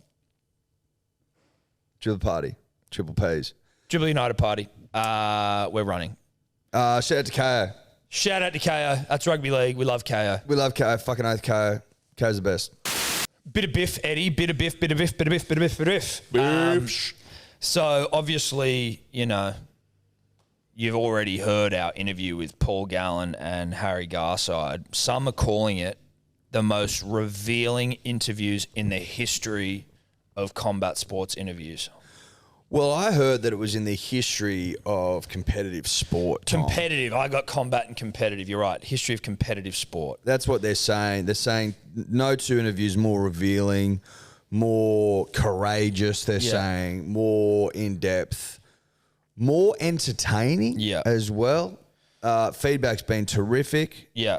In all honesty, fucking loved it. Like, just, we said it the other day and we were sort of sucking off Garside, metaphorically speaking, obviously, but seriously interesting cat. Dude, very interesting. And can't wait to have him on again in a more in-depth capacity. We will, and we'll shoot the shit over a longer time period. Yes. We'll get into the nitty fucking gritty. Exactly. Baby. Know that. But that interview, if you haven't listened to it, it's up on our podcast and it's up on YouTube, so you can go and check it out. all of which was previewing these biffs that are on Wednesday night. We are going to Newey to watch Gal take on Chris Tuskevsky. Apologies for not pronouncing that correctly. And then Garside defending his lightweight belt against Capin. Can you get Capin? How do you fuck? McFarlane? What is it? McFarlane. What's his first name? Lloyd. Oh, Lloyd. Hey, your middle name's Lloyd. It is. Lloyd McFarlane? Is that it? I'm getting there. We posted the video yesterday of Gal in the press conference fucking pissed off at Chris for not doing media. And heaps of people are saying it's acting. It's like, bro, when we interviewed Gal, it's the first thing he said to us. Yeah, it actually was. He's fucking off it. It's like, and every fight, dude, it'd get old. Like every fight he has, most of them, he has to do the lion's share of promotion because he's up against some, the nature of the Australian boxing industry which No Limit is clearly trying to change, but there are a lot of unknown fighters in there, and this Chris Tuskevsky gentleman, not a household name, but a fucking good fighter. He's actually legit fucking fighter. They don't fucking necessarily get the clicks like you'd hope, and so Gal has to do a lot of this media shit. And as you say correctly, the first thing is like, bro, I've been here all fucking day doing interviews, and this guy came in for 10 minutes, 5 minutes, and then bailed. And then some days he didn't even show up. Which is what he was referencing in that video. So a lot of people say it's fucking acting. I'm telling you right now, even if he's hamming it up, he's not acting. He's legitimately pissed off. He's obviously hamming it, dude. You're allowed to put ham on your Sambo, Tom. What world, Eddie, are we living in where you're going to chastise a rugby league great and you could argue an Australian boxing great in Paul G-Train Gallen for throwing a bit of ham on his Sambo while he's trying to promote a biff? And people are going, oh, fucking no, he's acting. He's like, shut the fuck up. Mate, if he brought out his Eggs Benedict, right, with the hollandaise sauce all up in there, baby, all up in there, and there was no ham on there, you'd be pissed off. You know what I hate? When someone's like, do you want a toasty? And I'm like, oh, I fucking love a toasty. And then they bring out a toasty and it's just cheese and tomato. Yeah. What the fuck is that? Did I ask for this, bruh? If you're throwing out toasties without ham, go away. Get away from me. So when Paul Gallen BYOs his own ham, right? Because he fucking knows that he likes his ham and he knows how he wants his sandwich. But also ham required in the promotion of a May 11 fight on main event via KO. But my point is this, Tom. We all admit that we love ham. We all admit that we like putting ham on things. And then you get the shits when Gallen brings his own ham. And don't confuse ham with mayo. Mayo is when you're embellishing the truth. Or even lying. Or lying. This isn't an embellishment of the truth. He is true. He's truthfully angry at this guy for fucking doing no promotion. He's using more adjectives than potentially necessary. It's performative. Ham's performative. Yes. Mayo is about facts. Yeah. Ham performative. It's a performance-based accoutrement. Yes, exactly. Whereas mayo is... I'm changing I the heard facts. a whisper on the wind and I'm going to just start making shit up. It's the Tigers players playing pokies at 9 a.m. but riding 9 p.m. but riding 10 p.m. Right, exactly. Because it sells the yarn better. That's mayo. That's mayo. So Paul Gallen bringing his own ham, he's fucking pissed off. And I liked it when he walked over and said he's going to bash him. I'm like, fucking oath cunt. Yeah. Give him the Nate Miles treatment. I'm here for it. So we got to say, though, if you are wanting to watch this fight, if you aren't going to be in attendance with me and Eddie, shame on you. Shame on you. But main event through KO. And again, I think we said this the other day. I didn't know this until our friends at KO told us. But you don't even need to be signed up to KO to purchase the fight through KO. It's in front of the paywall. So make smart decisions because it's going to be a fucking barn burner. And our good friend, our close personal friend of hasn't come in 85 days fame, Harry Garside. 87 days. Also fighting, and Timmy Zoo, Kosh's boy, Nikita, Timmy Zoo's younger brother, Nikita also fighting, and his nickname's a Butcher. That's very intense. I'm glad we got clarification, Tom, around that issue because you and I had privately had... The coming issue? Yes. Had discussions around George Kambosos and him not having sex before the fight. And we'd mused. Not moosed. We'd mused. It's like when people call it muesli, not muesli. It's like, if you call it muesli, dude, you might have a speech impediment. we mused that only meant sex and that George was still getting into some handwork.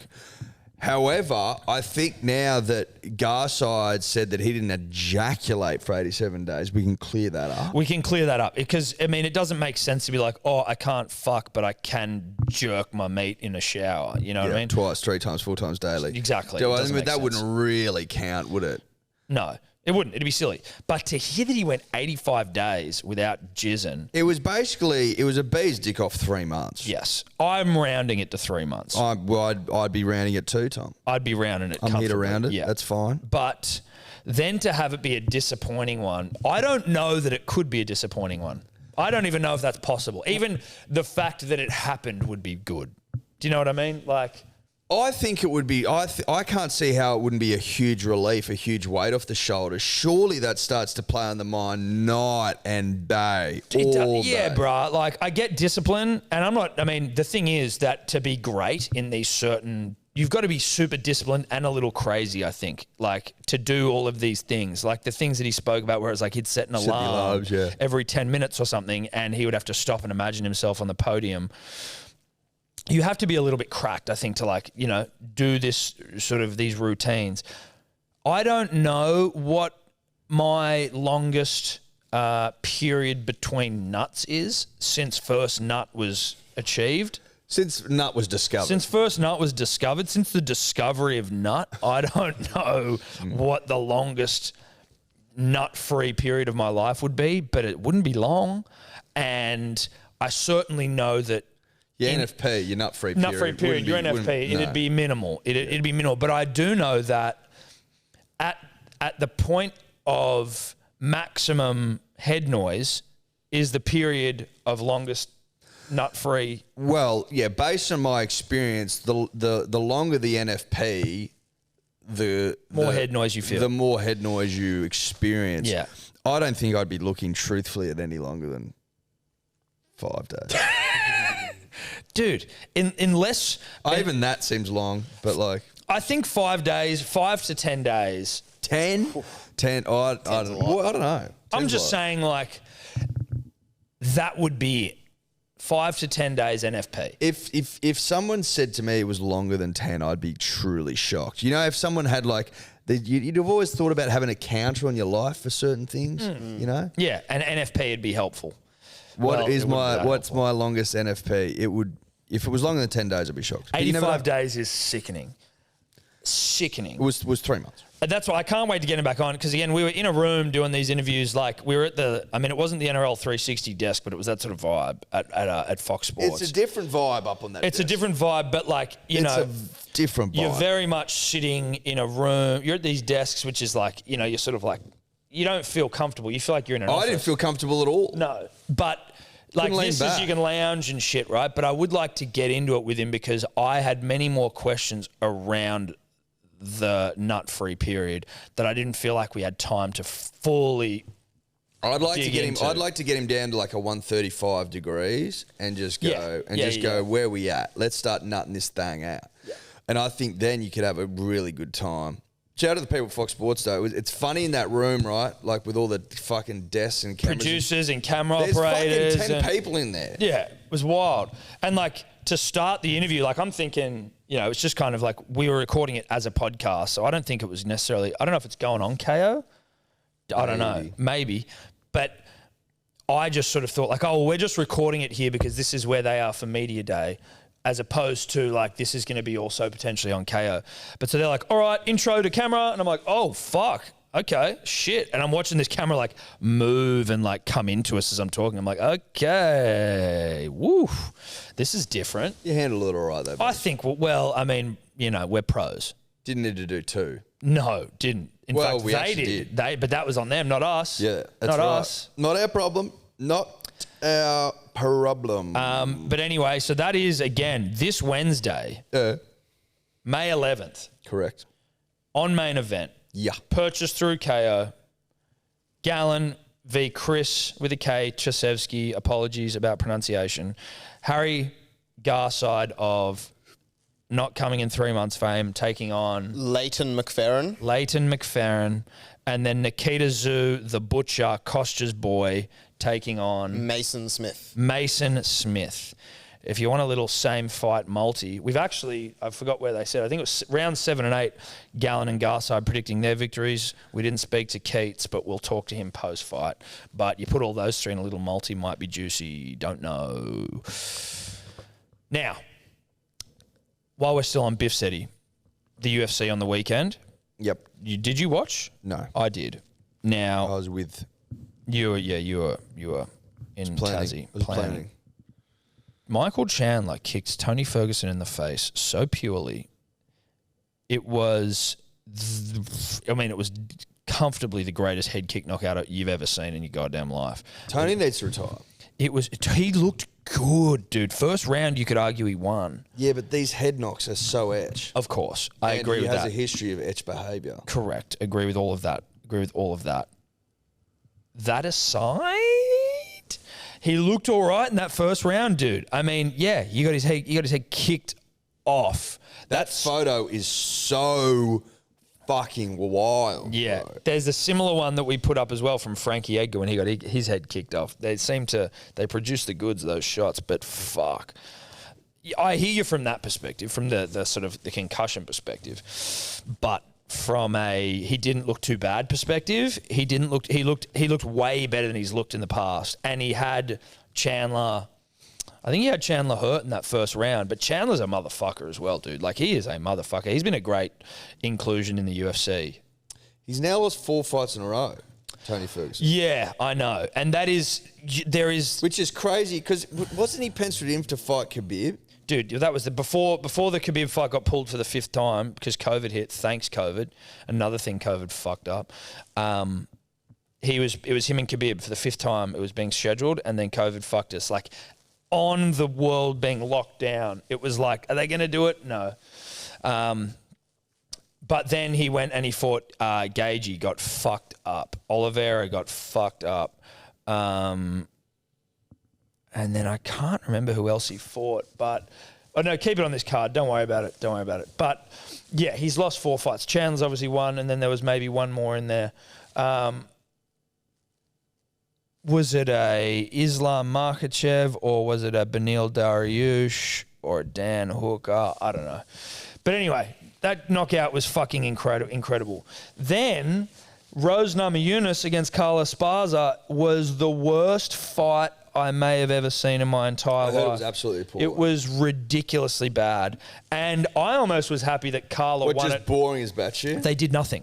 I was For almost 5 rounds. Dude, nothing. And the commentators were like, they were like, I don't know how a judge would be able to score this. They were like, on the list. What, that bad? Dude, on the list of like things that the judges look to, the last one they look to is like, I think it's like cage pressure or like dominance. Yep.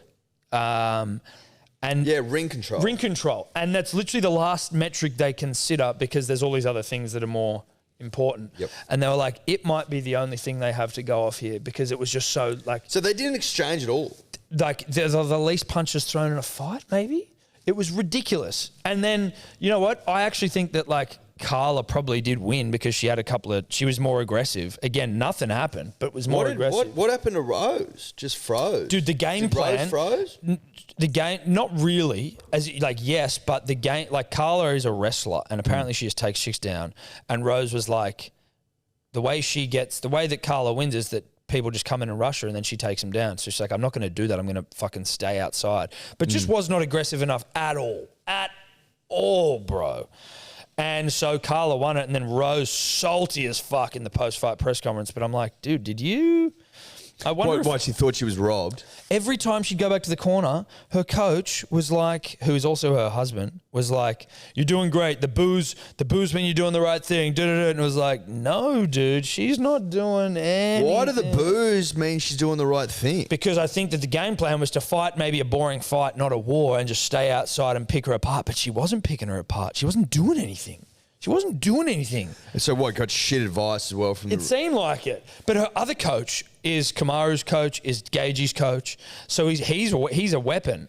But the husband was like, given some shit advice. I don't know, dude. I'm not a fucking fighter, and I don't know what the fuck I'm talking about. That's all right. But like, that's okay. It was a shit show, and then she lost, and I'm almost glad because it was such a dumb fucking fight. It's almost as punishment. Yeah, seriously though, like. But you know what I find, and this is with everything, and I know that, you know, we're not the most religious people in the world, but pre-fight, if it's God's will and still, I'm just a vessel for the Lord to do this. But then when the Lord giveth, and then when the Lord taketh away, post-fighteth, and you fucking loseth, it's not God's fault, is it? You're just saying the judges. Like... Exactly. You know? Like, just the judges' fault. Which one is it now, bruh? Which one is it? Which one is it?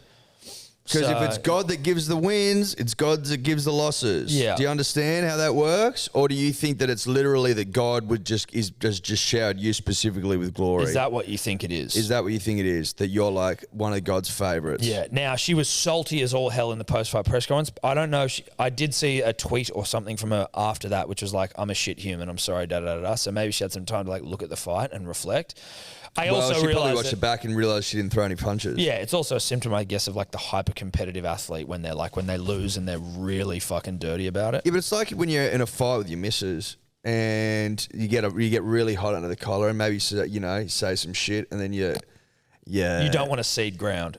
You don't want to cede ground, because where does seed and ground get you? That's what you're thinking to yourself. You're like, fuck this. I'm not apologising. I'm digging the fucking heels in. I'm not apologising.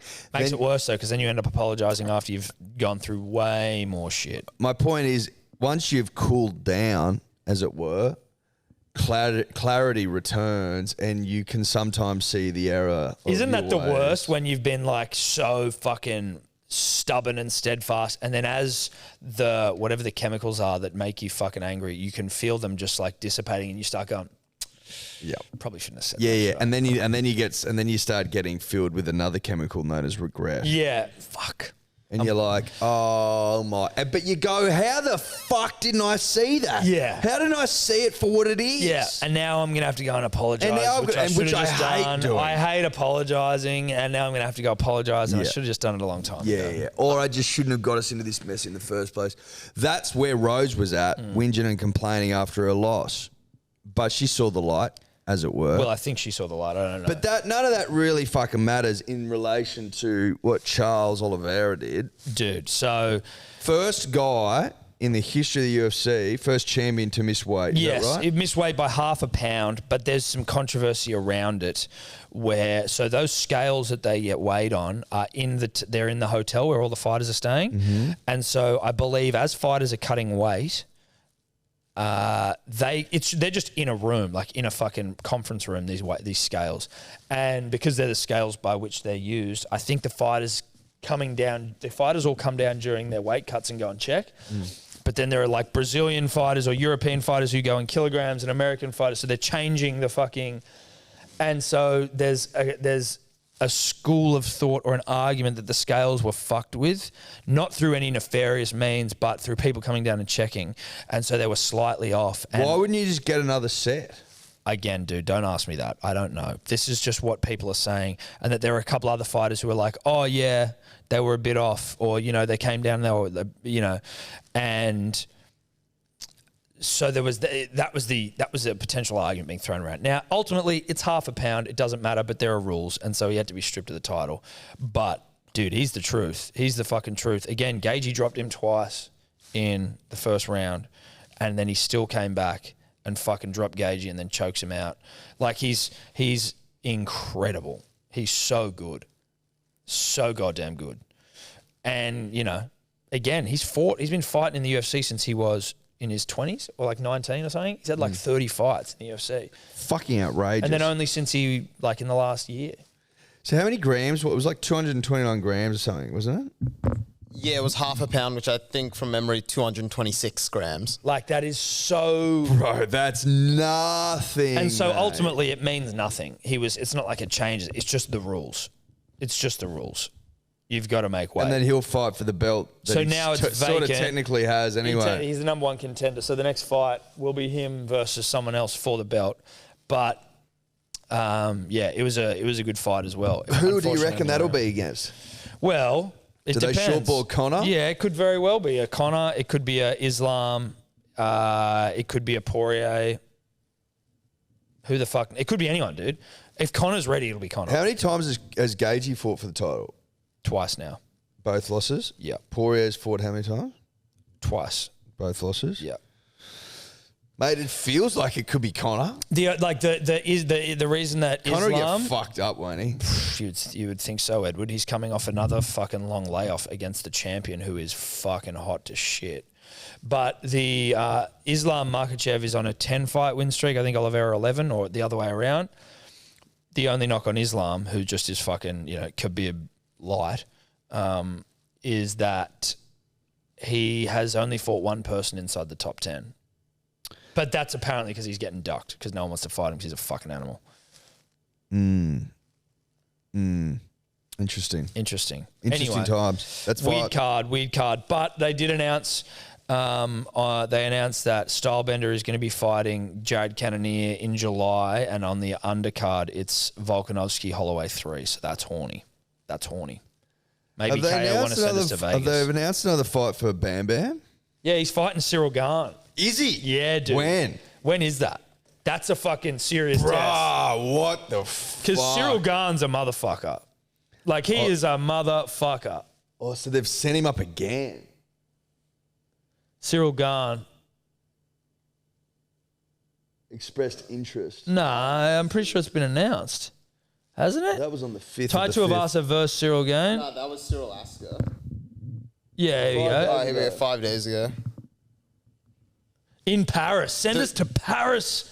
KO, send us to Paris. The paperwork is being finalised. Or UFC, send us to Paris. So it's not finalised yet.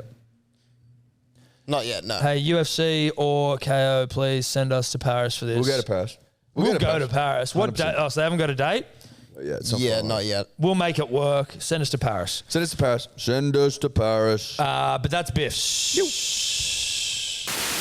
All right, Eddie, we've got to get some dribbles. But before we do, I just quickly wanted to play some audio of Andrew Gazey. Well, it starts. So Liz Cambage, as you know, she was kicked out of the Olympics, the Olympic team. She apparently, allegedly, I think the captain or at least one of her teammates said that in an Olympic trial match against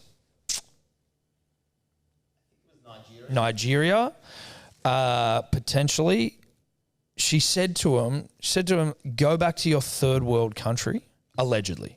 That's what she's alleged to have said, which is fucking disgraceful. And, rightfully so, she's been fucked off from all basketball shit to do with Australia. But she's always just been and seems like a huge day. Like huge, yeah. a 7-foot day.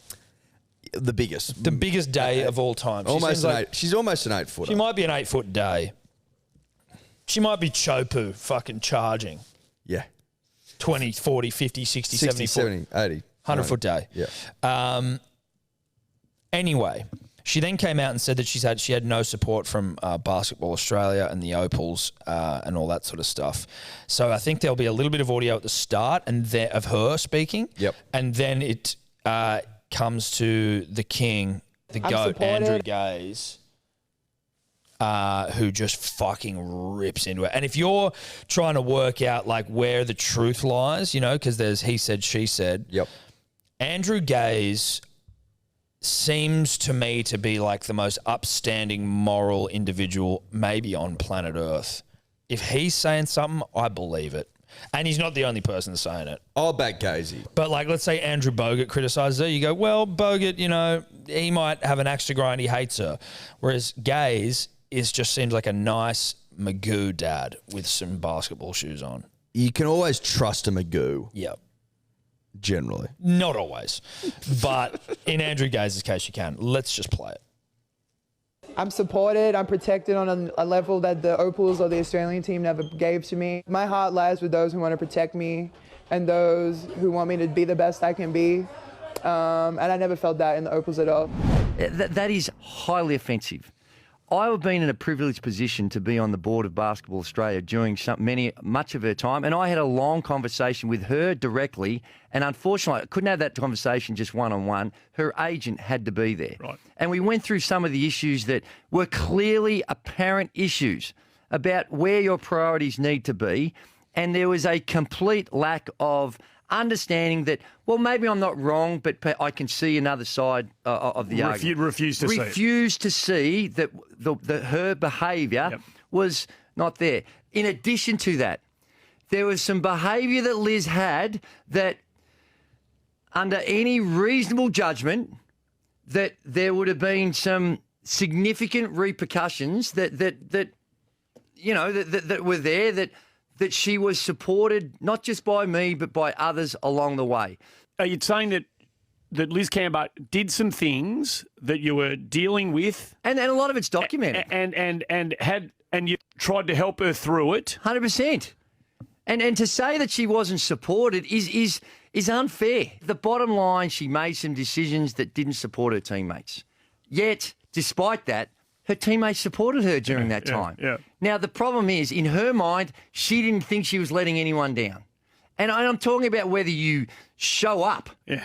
The suggestion on this particular incident and others that her teammates, her coaches, Basketball Australia or anyone wasn't supporting her, that is offensive. That is offensive to people who are going out of their way to try and put in place a system where she can actually perform to her best. And it takes two. You don't get paid for representing your country, or very, very little. That's not your sole source of income. It's about honour. Yep. It's about privilege. It's about a sense of responsibility. It's about looking at your life and seeing how other people have provided you a privileged opportunity to perform to the highest level. And when you don't respect that, and in fact, you go the other way and say, these people have actually harmed me, that is disgusting behaviour by her. And it's offensive to me. It's offensive to anyone that's represented our country, that's her position. I'm supportive. Andrew going hard in the paint. Via SEN, I must say thank you, SEN, for that audio. Andrew Gaze absolutely pounding Liz Cambage into the court, if you will. The court of the earth. Yeah, the court of the earth. That was brutal from Gaze. I didn't know he had so much fire in his belly. But that was all it was like, that was a Magoo going off. Go off, Magoo. You know what I mean? Like he wasn't like abusive or he didn't like say any statements of like, I believe the Latin term is ad hominem, where you attack the person and not the point. He just was clear and concise with everything that he was saying, and he was just hurt. Gaze was hurt and disgusted. And I have got to speak on behalf of the nation that I don't like seeing our Gazey hurt and upset. No, dude. It makes me want to hold him. Something's gone wrong if you've got Gazey that fired up. He's been wronged. He's been wronged. He's been betrayed. There's the sense of betrayal in his voice there, Yeah. I think. And he's sticking up for the nation. Fucking oath he's sticking up for the nation, as he always has and as he always will. Yeah. He's putting the nation first. He's a nation first kind of guy. Yeah, which is why he's so good and why he's so beloved. I'd happily get behind Gazey on some form of Australian currency, even if it was a cryptocurrency. And Australia's first cryptocurrency, the Gaze coin. The Gaze coin, I think there's a lot of, you could generate a lot of momentum behind that idea, I think. The Gaze coin. Gaze coin. And it's just him in different basketball shoes. I don't know. We'll think about it. It's a work in progress. But Liz Cambage seems like an individual who is very high in her own supply. Almost addicted to herself. Well, I think she sniffs her own fluffs. Yes. She's a fluff sniffer. Do you reckon it's one of those ones where you've got like a beer bong type apparatus that you put over your Yep, and then just straight, bumhole, just. Yep. That's how that would work, right? Yep. I think instead of playing for the nation, she's at home sniffing her own farts. Yeah. That's what I think. I could be wrong. You know, like how but I don't think I am. maybe another way she could be doing it, because you can sniff your own farts. Maybe she's also just inhaling them, huffing farts, like nitrous oxide, NOS bulbs. Not that I've done it, but I've seen it done. Well, like huffing and puffing on your own fluff. And then you slowly just fade off into like some sort of fart coma. A Cambage bulb. A Cambage bulb, a bulb of Cambage farts. Not for the faint-hearted. No, dude. In fact, probably only for 7 foot tall, ungrateful basketballers Who've lost their way. who've lost their way. Anyway, apologies to Gazey because I don't like seeing Gazey upset. I don't No, like neither it. do I. It makes me want to put his shoes on and just Give him a hug. Or just go down to the court. I think sometimes he just needs an ear and someone to let him know that you're there for him. Yeah. I don't think he needs to be held so much as he just needs to be. You just need to be around him. Yeah, get around Gaze. Yeah, but take him down and just while he shoots threes, you just pass the ball back. You to just him, get the ball back and just let him talk. Yeah, just let him because he'll You talk. just talk and no, because he'll talk. He'll talk. He'll talk. I'll just feed you balls, Gaze. Yeah, I'll feed you balls, and I'll tell you how good your jump shot's looking. Yeah, and how I reckon you haven't could lost come it. back. Yeah, and how you're the best Australian product we've ever produced. yeah, and how I used to love that. I'm pretty sure you used to do Golden Valley ads or at least Uncle Toby's, and I loved them, and it worked. Of course, it worked. It worked. He's a marketer's dream, mate. Yeah, you could sell me an Uncle Toby's bar still Today, you can sell me anything that gets behind. Yep, It's not that hard. He was in Kellogg's ads. Of course he was. Yeah. That's why I love Kellogg's. love Kellogg's. I'm a Kellogg's guy. Yep. Sanitarium's not as good as Kellogg's. Sorry. Unless Gaze did ads for you. Let's dribble. Tom, Eddie, it's the Cricket Tea Dribbler. Boys, I've got a cold, a good old-fashioned cold. I was going to say, it doesn't sound not like COVID. it. It's just it's sort of a rugby league cold. One of those sort of ones that pops into your head about, May after a couple of nights on the hill at Brookie on a Friday night footy, or maybe you've been out to Bluebet, pick up a cold out there. But yeah, it's not COVID. It's just a cold. It's just a good old-fashioned cold. And anyway, my old man, he reckons you can knock a cold on the head in 2 days with $20 with the right sort of equipment. And I'm thinking I'm going to try and do that. So, boys, with $20, how do you beat a rugby league cold? Gatorades, Panadol, Codral. Where are we going? Where are we going with $20? Codral soon. I like this question. Can you please, just Dave, find me the cost of Panadol Rapids? Although if we are going cost here, you can just get your brandless paracetamols. You'd be getting home brand paracetamols. Home brand paracetamols. 100%. Again, it's If only you- a couple of days, so you're going to get probably a small pack of that. If you got to wait a couple more days, you'd be it is a couple more hours from the kick in. It is what it is. True. So It's about cost as well. So get us some home brand paracetamol. I'm saying maybe a 20 pack, Dave, but suss that out. And then Eddie, if I could I'd just think you're getting your chicken soup ingredients, and you just have chicken soup and Panadol. 2 days, you're done. For a common cold. Yep. So the cheapest paracetamol tablets at Chemist Warehouse, $1 for a 20 pack. Yeah, exactly. Great. Okay. So $1 20 pack. We're flying here. Now I'm assuming I think it's cheaper probably to make a homemade chicken. As in, do it yourself instead of buying chicken soup. Yeah, you can probably buy it from Woolies, ready to go if you can't be fucked. Yeah, but I don't know that you're buying it at quantity. Otherwise, you can get dirt. You can get dirt cheap breasts, bro. I think no, because to make chicken soup, you want to have a whole chicken. So, what does an uncooked chicken set you back? Can you buy uncooked chickens? I can't believe we're asking that question. Can you buy uncooked chickens? That's the most. I never see them. Do you ever see them? Oh my God. What? Have you never been into a butcher or like a Coles or literally anywhere? What the fuck are we talking about? Of course you can buy an uncooked chicken. I always just buy them. I just see them roasted up, ready to fucking rock and roll. So do you think no one roasts chicken at home? Do you ever? Have you ever bought a whole chook? Yeah. And you just put it in the oven? Yeah. Or into a pot to make homemade chicken soup. You absolute fuckwit. I buy them cooked.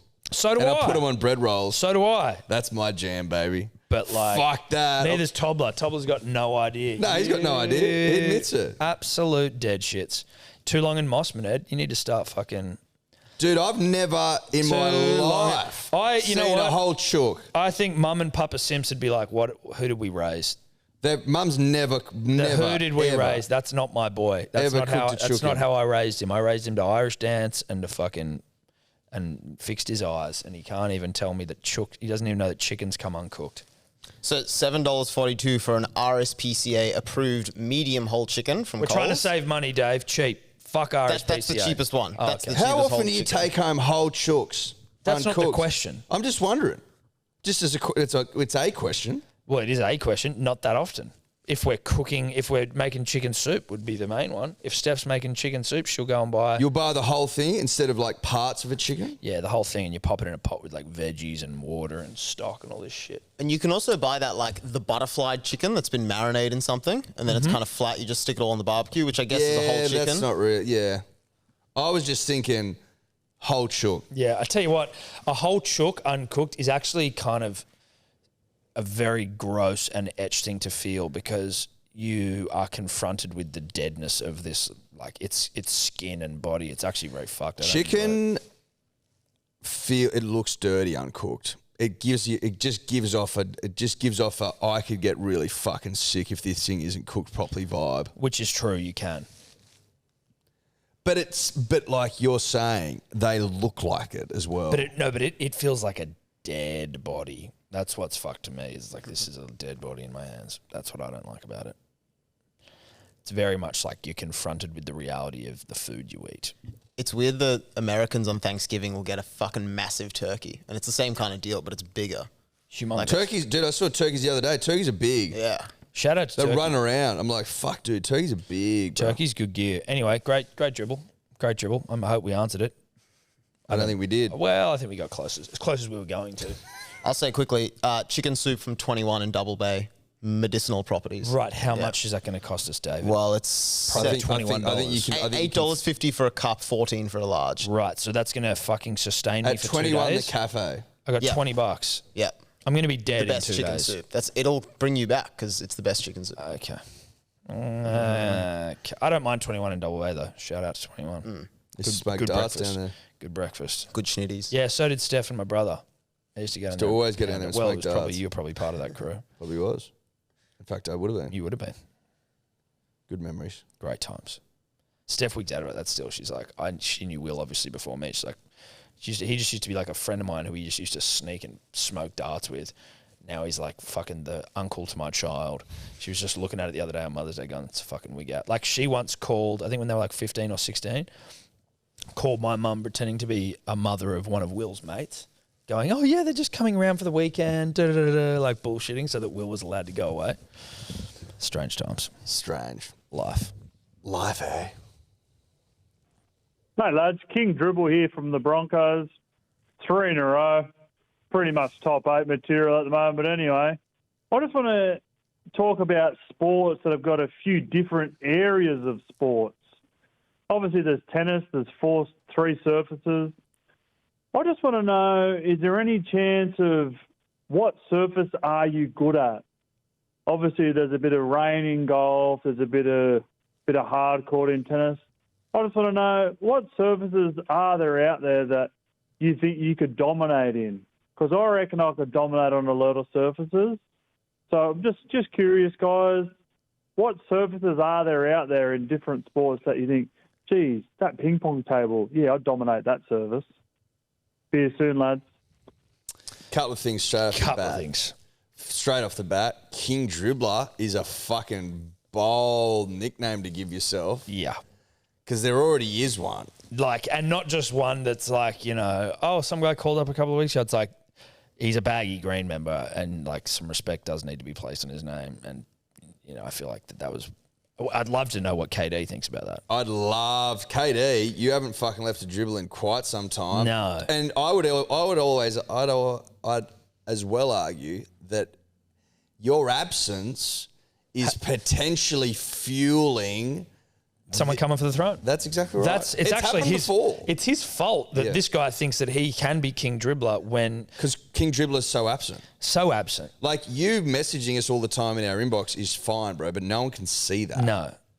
Do you know what I mean? You posting fucking food porn on your Instagram Yeah. is fine, but most of the P's and D's don't follow you. So. Yeah, and they don't care for you in that, No, they that don't. way. In that capacity. They care for you as king of the dribblers. So you're going to have to start fucking speaking up, bro. Otherwise you Or might this lose your guy mantle to this guy from Brisbane who said that he'd dominate in certain services and then didn't leave any examples.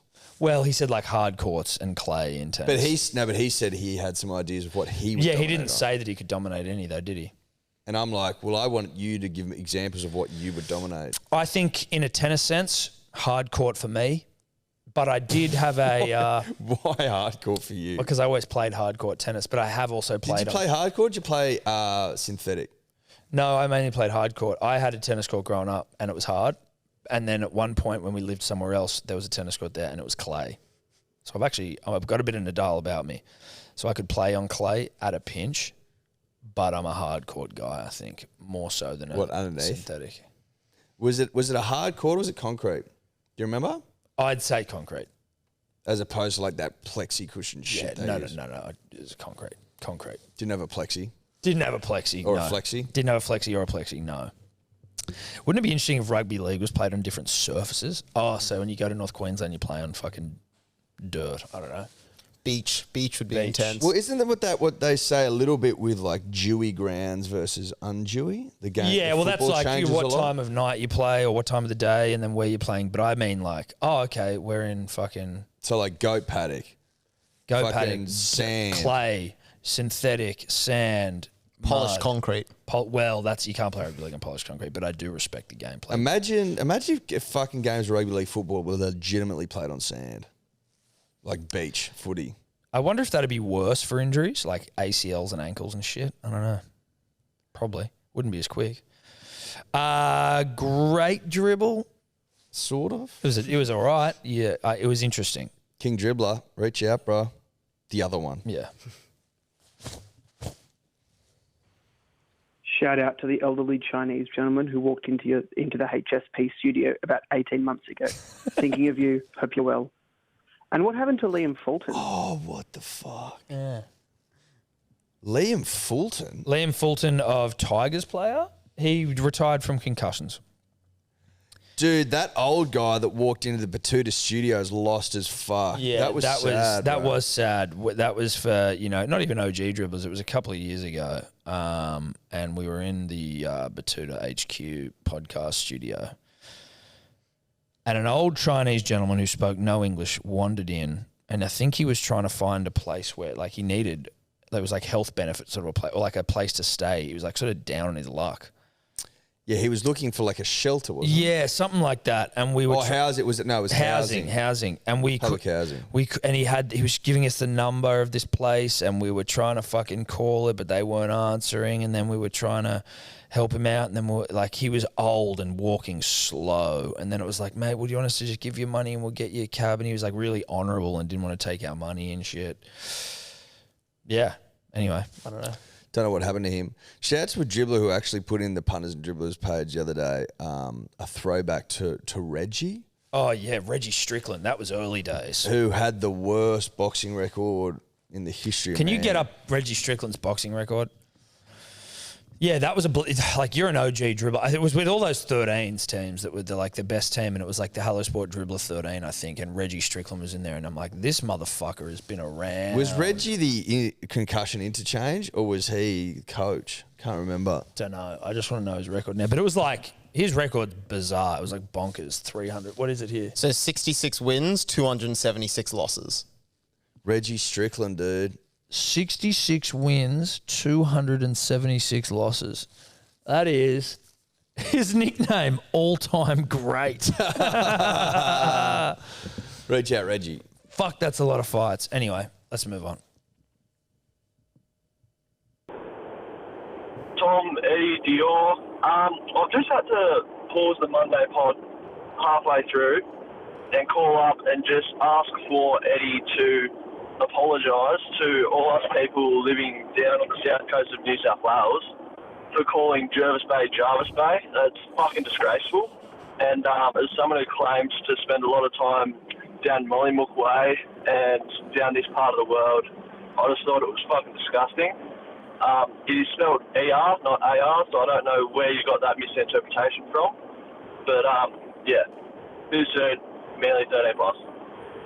First and foremost, I won't be apologising. Second, I spend very little time down there. And thirdly, Jarvis Bay sounds better than Jervis. So it's not a bad point you make on that third point. Jarvis does sort of have a ring to it. Don't you reckon Jarvis has a ring to it? Like Jervis fucking is Tommy, too hard to say. Tommy Tobler is actually Tommy Tobler, right? Yeah. First episode. Well, what sounds better? First episode, he's like, it's actually Tobler. I went, well, it's not anymore. Not anymore, Tobler. Sounds way better. It's either Tobler or Toby, but it's usually Tobler. It's Tobler or Toby. Tobler rolls off the fucking tongue, bro. Tobler. I've got to do too much to say Tobler. You got to do too much to say Jervis. Yeah, Jervis. And same with plant. You have to say plant. Plant is too hard. Jervis is so hard to say. It's Jarvis. While we're on this, I have a big protest against how Nick Kotrick thinks his name is pronounced. Chotrich. I don't believe for a second there are 3 ch sounds in like the space of 5 letters. But you're not Serbian or Croatian. Well, you're not from Jarvis Bay. But he's just saying it sounds better. Well, I think Kotrick sounds better than Chotrich. I agree with you that audibly it certainly sounds better to say Kotrich or Kotrick, but I do think that that part of the world has a lot of chitches and itches and bitches. A lot of itches. A lot of itches and bitches. I mean, my missus is literally Serbian and Croatian. And she's vitched up. She's vitched up hard. Was. Now not. Now she's hammed. She's hammed now. She was vitched. Now she's Well, she hammed it up. Yeah. She's hammed it up. Yeah, she's hammed it up. Good for her. Good for her. So look, that whole Jervis thing. It's Jarvis Bay. And I'd also say this, bruh. Like the 3 or 4 times I've been there, everyone was calling it Jarvis Bay. So I don't know where you're hanging out. You need to fucking look in your own backyard. Yeah. I'd be nipping down to the baker and asking how they say it because they'll be saying Jarvis, bruh. I'd be calling a town meeting. Yep. That's what I'd be doing. On we go. G'day, boys. It's the marginally woke dribbler here again. Nothing about being marginally woke this time. I just want to raise 2 points. Now, before I preface this, I just wanted to say that, Tom, you're usually my man. You're usually my type. As a straight man, I think you get my rocks off more than Eddie does. Right. But fuck me, Jesus Christ, Eddie, when you are talking about BAS and quarterly and how you withhold tax, as a corporate fellow myself, that just got my fucking rocks off. I was nearly about to spew, and because the Broncos are winning, I'm about to spew as well. From downstairs, that is. And number 2, I just heard on the potty that you mentioned Braden, and I need to apologise because I totally forgot about intern Braden. Is he okay? Have you guys found a little home for him in your new studio? Do you let him out for fresh air and for walks? Or do you keep him down there to, toughen him up a bit? I'd love to hear Braden's voice here and there and, just let us know how he's doing. Thanks, boys. See you soon. Shout out to that cricket. Dude, I was about to say. That cricket was getting its fucking work in, bro. Dude, that cricket was... I don't know who I was listening to in terms of the dribble. I started listening to the cricket. Well, was the cricket dribbling or was that guy dribbling?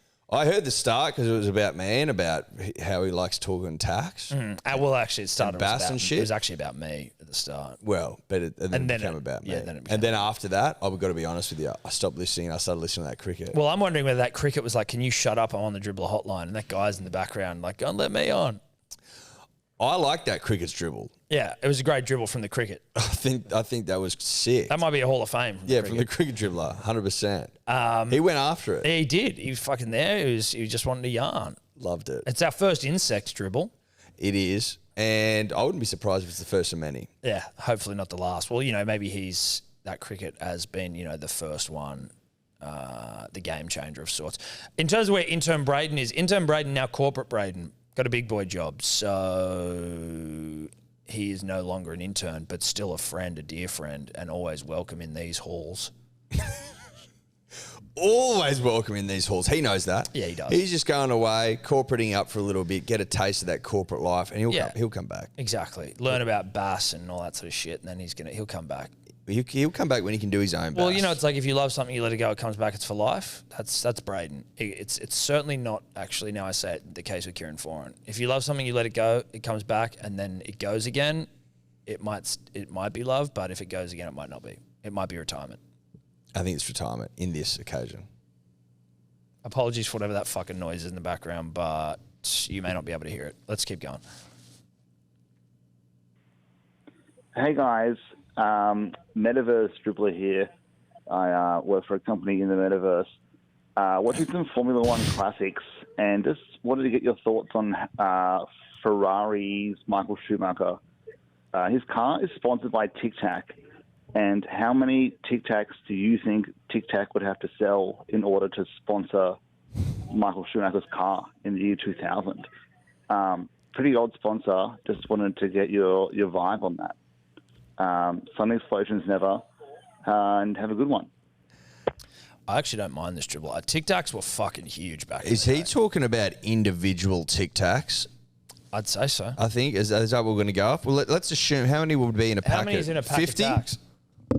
Tic Tacs. More or less? Less. 30? 30 tacs? 20 tacs? Nah, more than 20. I'd say between 30 and 50. 45? 38. 38. 38 tacs. About 38. It goes on grammage, not on individual tack. Well, shouldn't the tacs be the same size? A uniformity of tack. I would have thought there would be a uniformity of tack. They used to come in those little orange. Well, there was orange, and they were a bit more of like a fruity taste, and then there was the white, the clear, which was the mint taste, I believe. Right. Tic Tacs, I don't see much anymore. That's what I mean, though. They used to be huge. When Schumacher was getting into his work, when we were coming up, Eddie, in the 90s and shit, Tic Tacs were massive. Yeah, they were. My grandma always used to have Tic Tacs. Yeah. She used to carry them with her everywhere she went. At least that's my memory. Yeah. Tic Tac was the king of the world. Could I ask you this, Tom? Did the metaphorical wheels begin to fall off when Tic Tac started fucking sponsoring Schumacher for exorbitant amounts of money instead of focusing on... Keeping breath fresh. That's right. Because at the end of the day, if breath wasn't kept fresh, what's the point? What are you doing? You know, it's sponsoring a car is all well and good. It's going to cost you a fucking fortune. But if you don't... Keep breath fresh. If you don't keep breath fresh... Then we have problems. Look, it's a great question that you posed there. In terms of an answer, I don't have one. And they're not keeping breath fresh anymore? Well, they're not. How many would you need to sell to sponsor? Probably in the billions. Yeah, I haven't got that number, but I've got some here. So there's 6 Tic Tac plants in the world. They each make roughly 20 million Tic Tacs, individual Tic Tacs per day, which amounts to around 55 billion per year. There you go. So they'd be selling billies to get on Schumacher's car. 55 billion. That's a lot of tickies. A lot of tickies. Let's move on. One more, Dave. Yeah, one more. Boys, got some big maths for you. Big rugby league maths. Sharks beat Manly. Broncos beat Sharks. Bunnies beat Manly. Broncos beat Bunnies. Broncos v Manly. Broncos have already won the game. Good game, boys. You fought hard, but Broncos 15 plus always. Bloke in a bar always. Hello sport never. That ain't math, dum-dum. It's not how it's done. That's not how maths is done. Obviously, we're operating with some sort of a dead shit. That's obviously with the greatest respect, but that is not math. That's certainly not rugby league math, Tom. No, it's not. It's not math generally. It's not rugby league math generally. And it's not math specifically. It's not, well, it isn't specifically either. Nor is it metaphorically. No. So I'm a little bit concerned about where that dribbler is, doing his working outs and what that looks like.